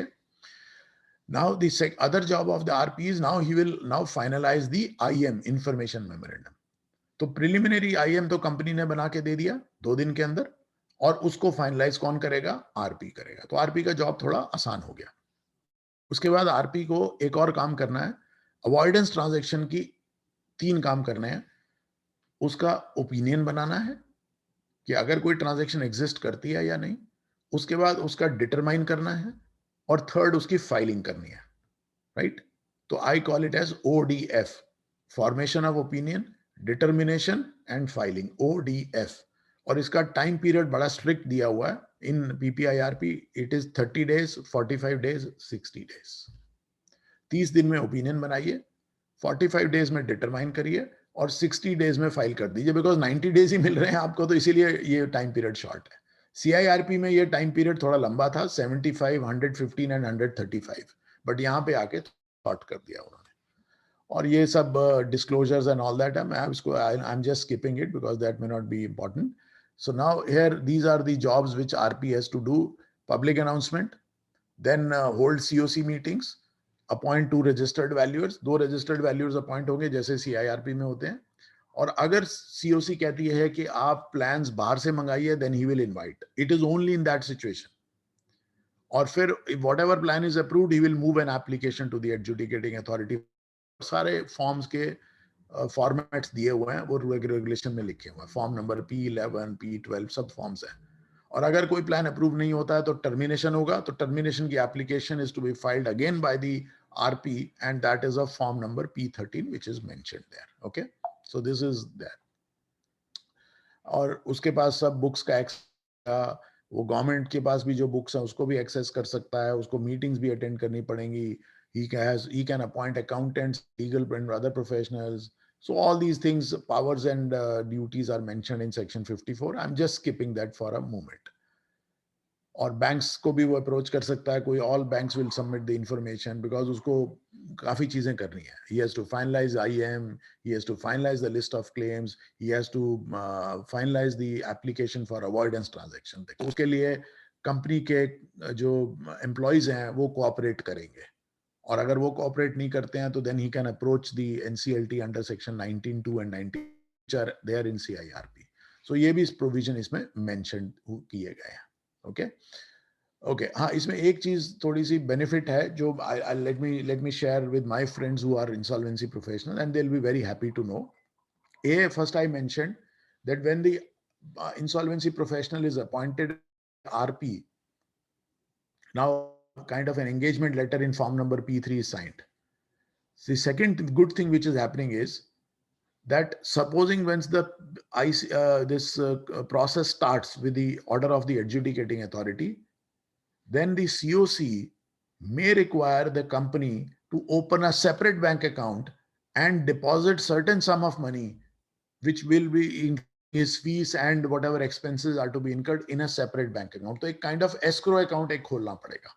So इससे क्या हो गया कि RPs की जो फीस है एक गारंटी हो गई. Otherwise क्या है, in CIRP they were not sure of getting their money, but here they will get it because an escrow account will be opened. A separate bank account has to be maintained. So these are two good things. One is engagement letter, and second is opening of a separate bank account. So I think RPs will or IPs will be very happy to hear about it. Okay, चलिए अब हम एक काम करते हैं. Let us go to 54K. Now this is a process because I want to spend some time on this and it may take around 15-20 minutes to explain the process. Okay, let's understand this process. Corporate debtor will submit the base resolution plan within 2 days of the commencement. So on the commencement, 3 things are to be submitted. One, the list of the claims. Second, preliminary information memorandum. And third is the base resolution plan. अब कोई मेरे से पूछता है कि साहब 2 दिन के अंदर BRP कैसे बन जाएगा? Well, friends, it's that.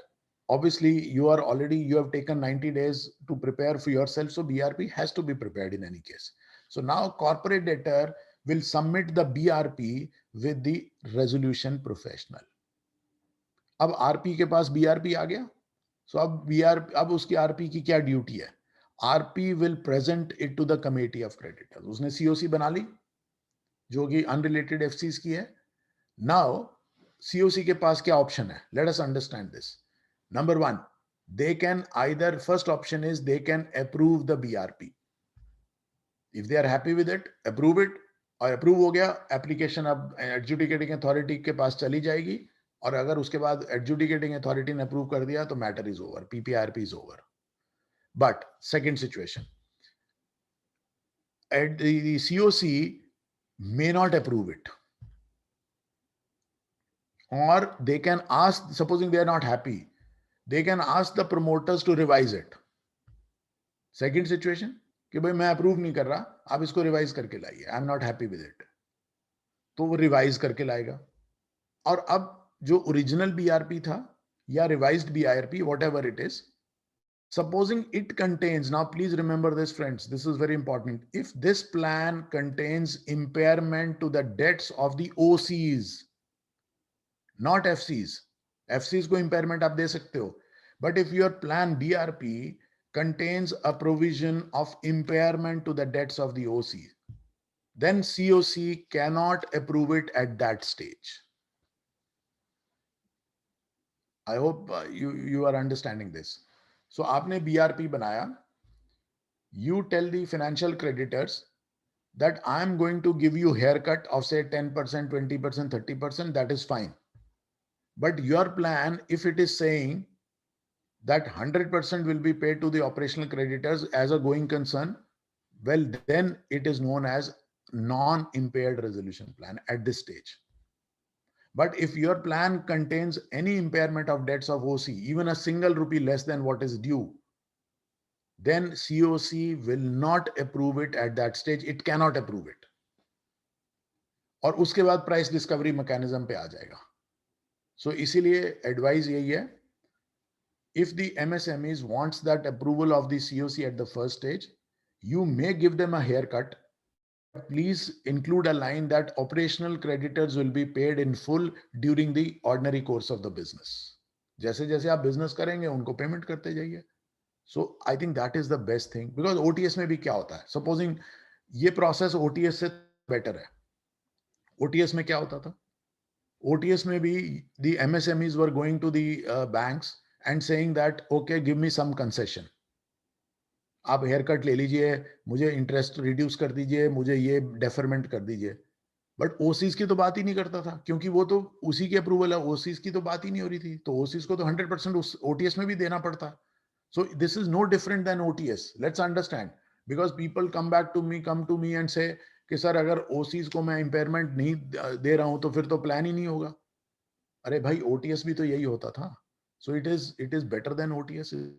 So this is the thing which you have to keep in mind. Now, supposing there is an impairment and COC does not approve it at the first stage. ऐसा नहीं है कि आगे नहीं approve कर सकती, आगे भी approve कर सकती है. But so if BRP, supposing COC BRP को approve नहीं करती है, या बीआरपी में इम्पेयरमेंट है ओसी का क्लेम का, then they will ask the RP to now go to the market and get new resolution plans. इसको बोलते हैं RP to invite PRAs. PRAs का मीनिंग होता है prospective resolution applicants. अब उसके बाद RP एडवर्टीजमेंट निकालेगा, नए प्लान्स आएंगे. सो जितने भी प्लान्स आएंगे, RP will present those plans to the committee of creditor for evaluation. अब इवैल्यूएशन करने के लिए क्राइटेरिया चाहिए. कौन डिसाइड करेगा? कंपनी नहीं करेगी. It will be decided by COC before hand. COC को एक चार्ट बनाना पड़ेगा कि साहब हम जितने भी प्लान्स आएंगे ये पैरामीटर पे टेस्ट करेंगे और उसको स्कोर करेंगे, और जिसका स्कोर मैक्सिमम होगा उसको इवैल्यूएट कर लेंगे. So this is known as, then what will happen is, out of all the plans which are submitted, now COC will select. I'm not use the word approved, only selecting it. So इसको S1 बोलते हैं, selection 1. They will select, supposing 4 were there, out of plans, say 1 gets the maximum score. So this plan will now be known as ERP, Evaluated Resolution Plan. ये select हो गया. अब क्या करेंगे, उस ERP को BRP से कंपेयर करेंगे. बेस रेजोल्यूशन प्लान मेरे पास ऑलरेडी पड़ा हुआ था, मैं तो मार्केट में गया, मार्केट से एक बेस्ट प्लान ले आया. अब मैं I will compare the evaluated resolution plan ERP with BRP now, और फिर उसमें देखूंगा कि साहब मेरे ये जो ERP है, whether it is significantly better than the BRP और नॉट. उसका क्राइटेरिया भी COC पहले से ही बनाएगी. Let me give you an example. Supposing ERP जो आपने करी, and that plan supposing earned a score of say 85, 100 में से 85 का स्कोर मिला, assuming I'm just taking a hypothetical situation, और BRP को भी इवैल्यूएट कर लिया उसी क्राइटेरिया पे, BRP को 70 पॉइंट्स मिले मान लीजिए. अब before hand COC that if the ERP scores more than 10% or score of more than 10 then the BRP, then the ERP will be called as SBRP. Criteria आपने ही बनाना है, COC ने बनाना. अब now supposing in our example BRP gets 70 points, ERP gets 85 points, तो कितना difference है दोनों में? 15 का. और COC ने पहले से ही डिसाइड कर लिया कि 10 से ज्यादा का स्कोर होगा तो उसको हम सिग्निफिकेंटली बेटर मान लेंगे. सो क्राइटेरिया में फिट हो रहा है. So now ERP will actually be selected as SBRP. But assuming, let's take another example. Supposing ERP gets a score of say 77 और BRP का स्कोर 70 था, और मेरा SBIRP का क्राइटेरिया था 10 पॉइंट्स बेटर, तो ये 10 पॉइंट से कम है. सो ERP अब SBRP कोई सिलेक्शन नहीं हुआ. ठीक है सर. सो दो सिचुएशंस हो सकती हैं. सो अगर वो बेटर बन गया, so now ERP will become SBRP. इसको हम सिलेक्शन क्राइटेरिया 2 बोलेंगे.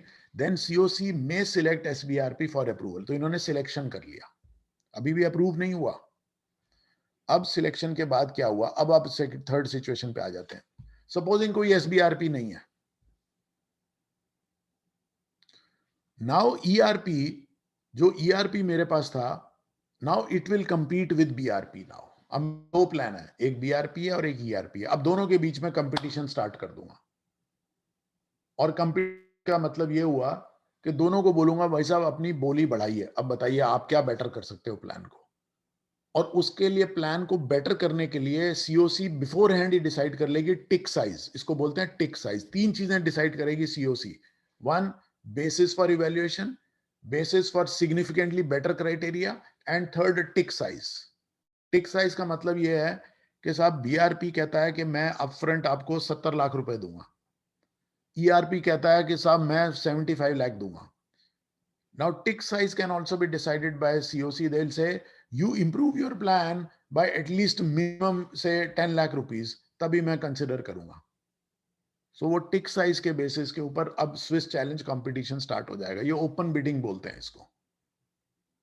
सो अब after based on the competition, now ERP और BRP, it will be selected. So this is third selection stage. And this plan will be selected for approval. तो इसको बोलते हैं FARP, for approval resolution plan. अभी approve नहीं हुआ है. It is only selected for approval. Selected for SFA बोल दीजिए इसको.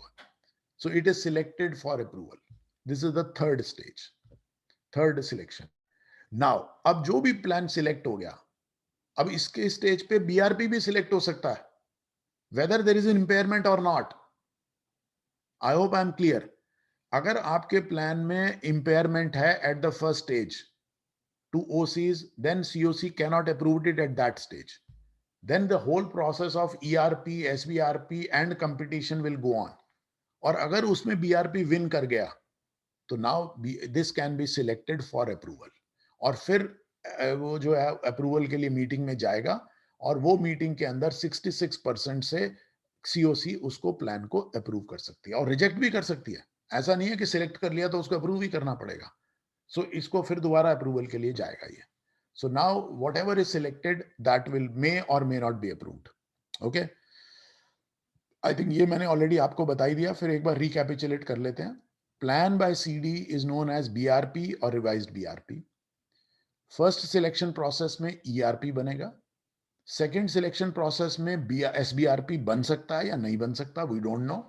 और थर्ड सिचुएशन में जहां पे कंपटीशन होगा बिटवीन बीआरपी एंड ईआरपी, उसको हम बोलेंगे सिलेक्टेड फॉर अप्रूवल. और फिर उसके बाद वो अप्रूवल के लिए जाएगा and then if it is approved with 66% majority, that plan will be known as ARP. And then once it is done, it will go to adjudicating authority for final. So ये process है, थोड़ा complicated है but मैंने थोड़ा सा simple बनाने की कोशिश करी है. अब so these are the things. अच्छा, इसमें एक कैच और है. So let us understand one more thing. अगर बीआरपी अप्रूव हो जाता है, say if it becomes ARP, approved resolution plan, it is possible. और उसमें इंपेयरमेंट का क्लॉज भी है, क्योंकि इंपेयरमेंट वाला भी अप्रूव हो सकता है इस स्टेज पे. फर्स्ट स्टेज पे नहीं हो सकता बट इस स्टेज पे हो सकता है. But supposing there is an impairment and now the impairment can be to any claim, FC और OC both. पहली स्टेज OCs की बात करता है, बट सेकंड स्टेज पे अप्रूवल के टाइम अगर उसमें FCs को भी कुछ हेयर कट मिल रहा है तो it is known as impaired claim. अब इसके अंदर क्या है क्राइटेरिया? इसके अंदर COC can also require the management और द कॉर्पोरेट डेटर की अपनी शेयर होल्डिंग डाइल्यूट कर लो. और मे वर्ड लिखा है, मैंडेटरी नहीं है. And then supposing the management is able to convince the COC के साथ डाइल्यूशन की जरूरत नहीं है, COC can still approve the plan with impairment, but they have to record reasons that why they have not insisted on the dilution of the shareholding और the voting और the control of the promoters. So ऐसा नहीं है कि promoters का control lose होगा.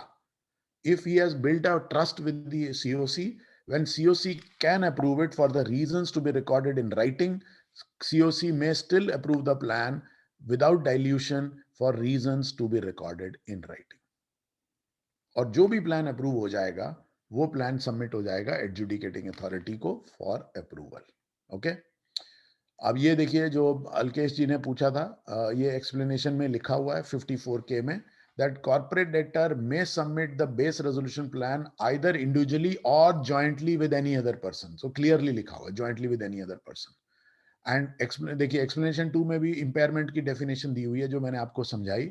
Claims to be considered as impaired where resolution plan does not provide for full payment of the confirmed claims.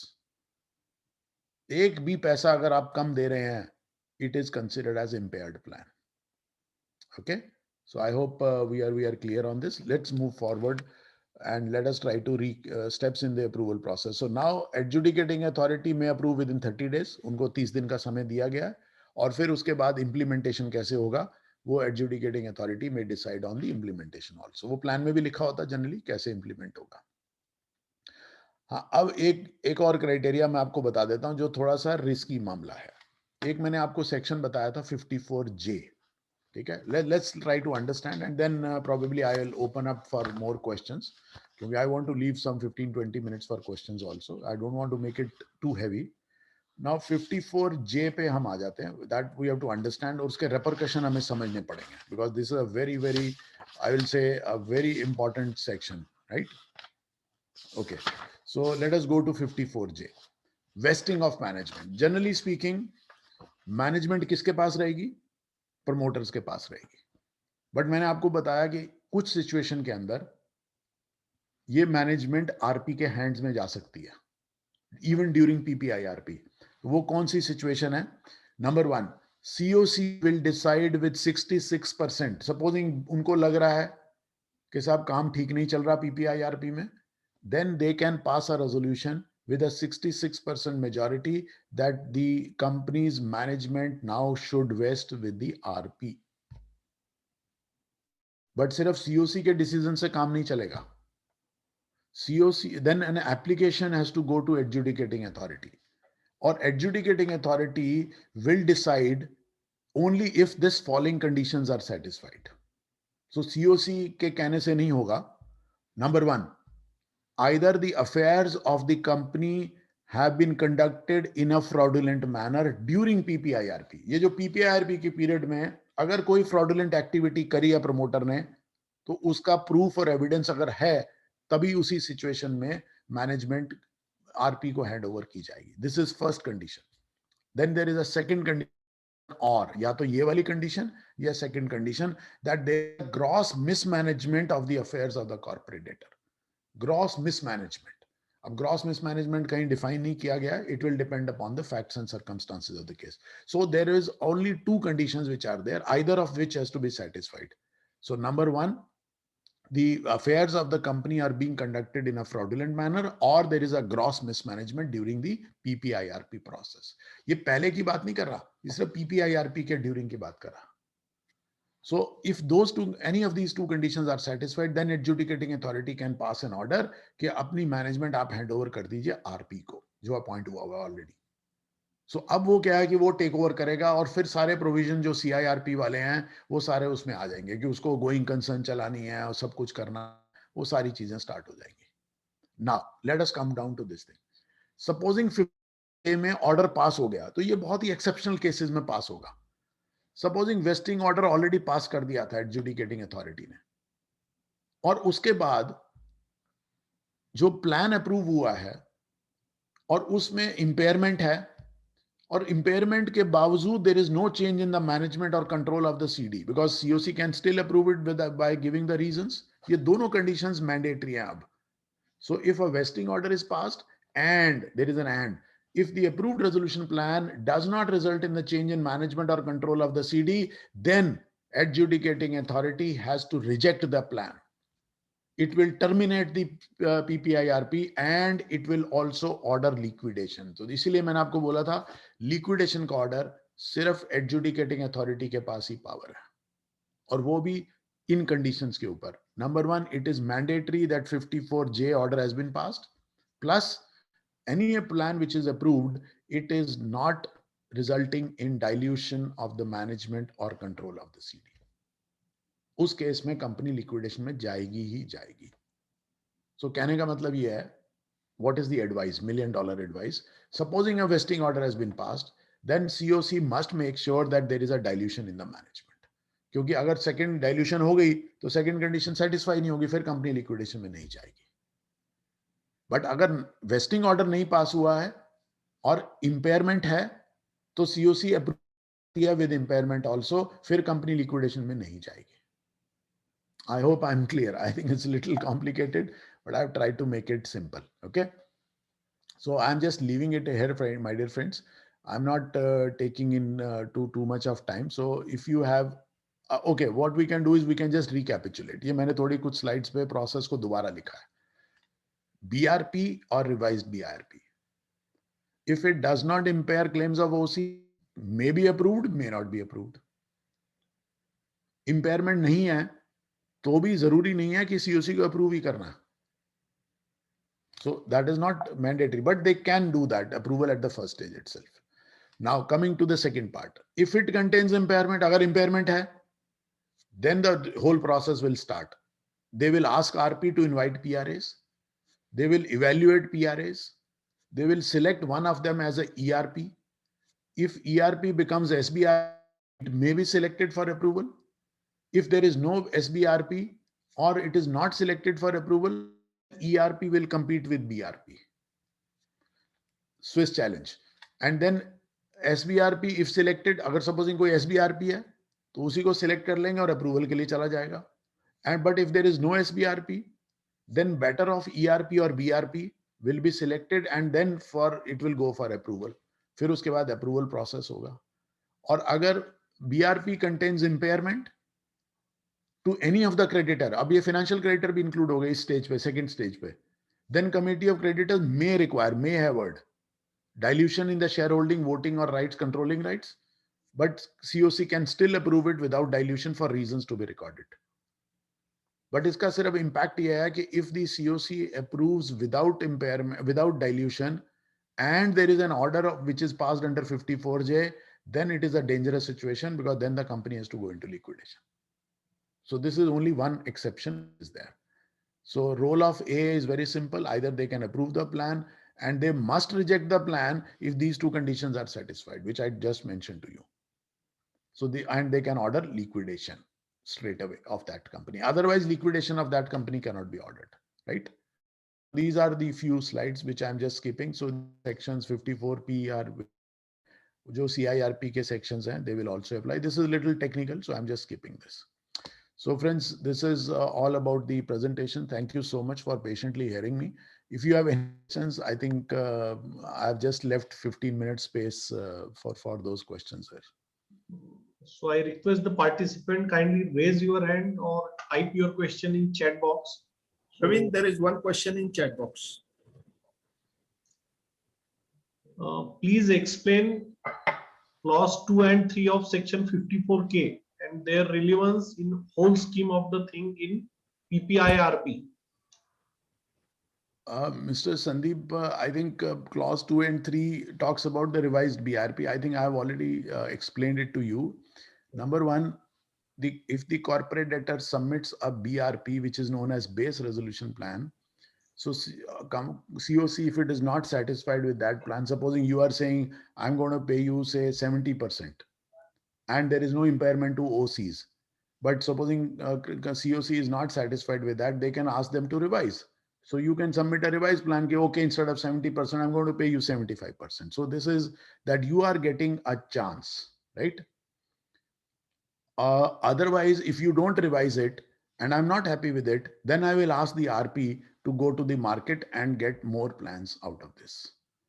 Or and then of course, subsection 3 very clearly says that whatever plans are to be submitted, they will comply with the provisions of section 32B. So 32B are the 30, section 30, all the plans have to comply with 30. So this is the same thing which is mentioned here. So I think there is nothing important out here. Of course, section 30 has to be taken into that context. Okay. Yes. So the next is, can BRP compete with SBRP? No, sir. BRP can only compete with ERP. If SBRP is there, then SBRP will be selected for approval straight away. Okay. The next one is, sir, what do you mean by dilution of shareholding? Any specific percentage, or can they just dilute a small percentage to meet a regulatory requirement? No, sir. Dilution of the control. Control का मतलब क्या हो गया, sir? Less than 50%. So आपका 9% हो जाएगा, 51% किसी या 50 more than 50% will be somebody else. So dilution of control means you will not be able to control the company. Somebody else will control the company. So better वही है. जैसे initial stages में भी Mr. Alkesh ने question पूछा था. I can file a plan with the some other person. Well, yes.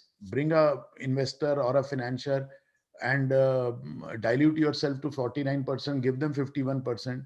Tell me. Let me, because people say, sir, ये तो non-starter हो गया. नहीं है, sir, non-starter नहीं है. Do you want to lose your company 100%? अगर ये company CRP में चली गई, तो आप 100% lose कर सकते हो. Tell me which one is better.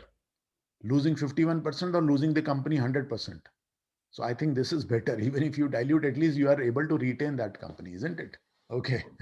So next one is, in MSME companies, what are the chances practically that outsider will participate and give the plan in limited period? Well, this is a good question, Prakash ji, but only thing is, only time will tell. I mean, you and I can't predict. You're absolutely right, because this has actually happened in previous regime also. In CIRP also, we have seen very few plans were coming for the MSME sector. So better यही है कि plan ना आए, नहीं आएगा तो आपका BRP है रह गया ना, फिर तो BRP is to be considered. So, but point is, why it is different from CIRP? Because CIRP में अगर कोई और बाहर से प्लान नहीं आया तो आपकी कंपनी लिक्विडेशन में जाती, बट अगर यहाँ पे कोई और प्लान नहीं देता है तो you stand a better chance कि अब तो बीआरपी ही कंसिडर करना पड़ेगा. सो आपके चांस, और अगर वो नहीं कंसिडर करते हैं तो आप वापस company back to similar stage पे आ जाएगी. तो I think this situation is better than the earlier regime. Okay. So the Yes. next one is what will be impact of PPIRP on provisions to be made by the bank on the outstanding loans?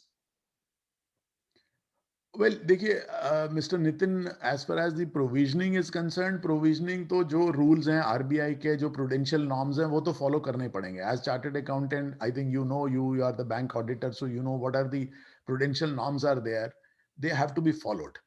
So it is not going to have an impact on that. But supposing PPIRP में, if the plan is accepted and you accept say 70% this thing admission and 30% haircut, तो obviously वो provisioning अब proper हो जाएगी. 30% को write off कर देगा bank और बाकी 70% को retain करेगा. So I think they have to follow the prudential norms of the RBI, right?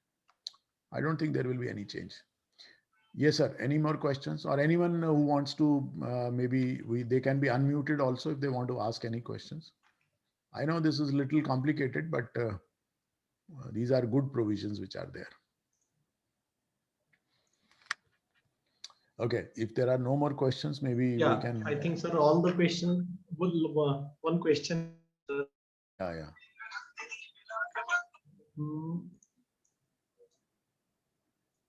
Sir, as you said, RP can be appointed by CD prior to admission of PPIRP application by AA. Then, how the fees payable to RP will be decided and enforced? Will the appointment of RP be done through some agreement between CD and RP? And will the same is enforceable in NCLT? Mr. Sandeep, you see, your question is into two parts. One is prior to, you see, PPIRP, right? Before to the admission of PPIRP, Regulation 8 and 14 are there. And I'm very happy that these two regulations are there. Regulation 8, sub-regulation 1 very clearly says that in case the fees of the RP before admission, supposing it is not admitted or no plan is filed, then the fees has to be paid by the corporate debtor. It is mentioned there. So therefore it can be enforced, because if the law says CD has to pay, because it is the CD who is starting the process, so they are responsible for paying it, right? That is one part of it. Second is, will the appointment of RP will be done through agreement? Well, agreement, you see, there is a engagement letter, form number P3, which is going to be signed. Usme engagement letter ka hi format hai. I mean, it's not an engagement letter in the commercial terms, but if you look at it, they will decide fees at the 3 stages. One, before the PPIRP is admitted. Second, during PPIRP when it is admitted. And third stage is when the RP takes over the management. Because take over करने के बाद उसकी responsibility बढ़ जाएगी. तो 3 type की fees decide करनी पड़ेगी सीओसी को, अनरिलेटेड फाइनेंशियल क्रेडिटर्स को, और वो डॉक्यूमेंट साइन करके दे रहे हैं. तो एनफोर्समेंट तो हो ही सकती है ना सर. और एक सेपरेट बैंक अकाउंट खुलेगा तो आप तो प्रोटेक्ट हो गए ना. So obviously you are protected in both the circumstances. So I'm happy at least IBBI has taken care of RPs at in this particular PPIRP.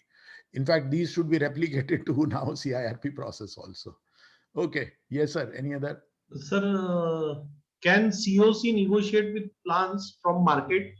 Yes, sir. It is an open thing. देखिए, आपने plan जो लेके आए, आपने evaluate कर लिया, evaluation के time भी आप नेगोशिएट करके बेटर करवा सकते हो और उसको इवेल्युएट कर लो. जो बेस्ट प्लान आएगा. देखिए, at the end of the day what is the idea? Let's not be very restrictive on legal things. We need the best price for this happen. We need the best recovery to happen for the banks. So banks क्यों shy? They will not shy off you see when negotiation. It's all a process of negotiation. अगर आपने BLRC पढ़ी है, Bankruptcy Law Reforms Committee report, well, that says it is a process of negotiation only. So whether it is CIRP, whether IRP, it is all based on negotiation. So I don't think it is excluded out of it. So let's not go very strictly on the legal terms के they have to select the best plan out of the ERP. तो best कहाँ से बनेगा? आप negotiate करके best एक बार revise मंगा लीजिए, उसके बाद ERP बना लीजिए उसको. So I think that is possible, right? Okay. Yes, sir. So I think I believe there are a lot of MSME participants जो MSME से हैं. अगर आपको कोई doubt है तो आप पूछ लीजिए सर. ये बहुत important provision है और आपकी opportunity है. अगर आप कुछ भी पूछते हैं, हिंदी, इंग्लिश, मराठी जो भी आप बोलेंगे मैं समझ जाऊंगा.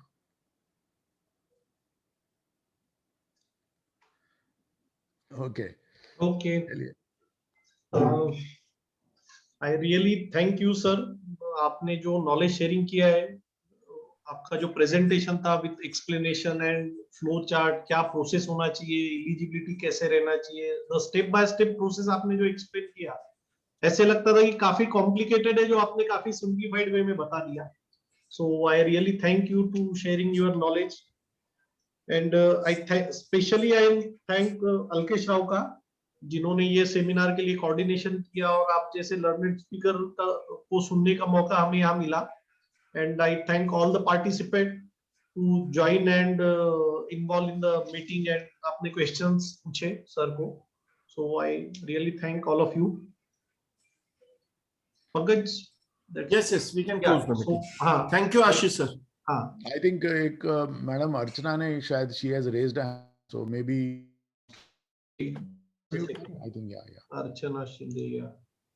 And I think I must also say that all the participants, I must thank them, and I must thank you, Pankaj-ji, and Alkesh-ji, and other team members of Aurangabad. I think you have picked up a very unconventional topic. Actually, generally, क्या है कि income tax से related, GST से related तो topic और audit से related बहुत चलते हैं. But ये वाले topics थोड़े कम लिए जाते हैं. So I must compliment you for picking up this topic. But my suggestion is that please encourage your members to become an insolvency professional, and if you help, right, we do conduct programs for train them for taking the limited insolvency exam also. तो अगर मेरी help चाहिए तो आप बता दीजिएगा. We can organize a program also on your basis, so people will get the help out of that. Archana ma'am, आप unmute करके आपका क्वेश्चन बोल सकते हैं.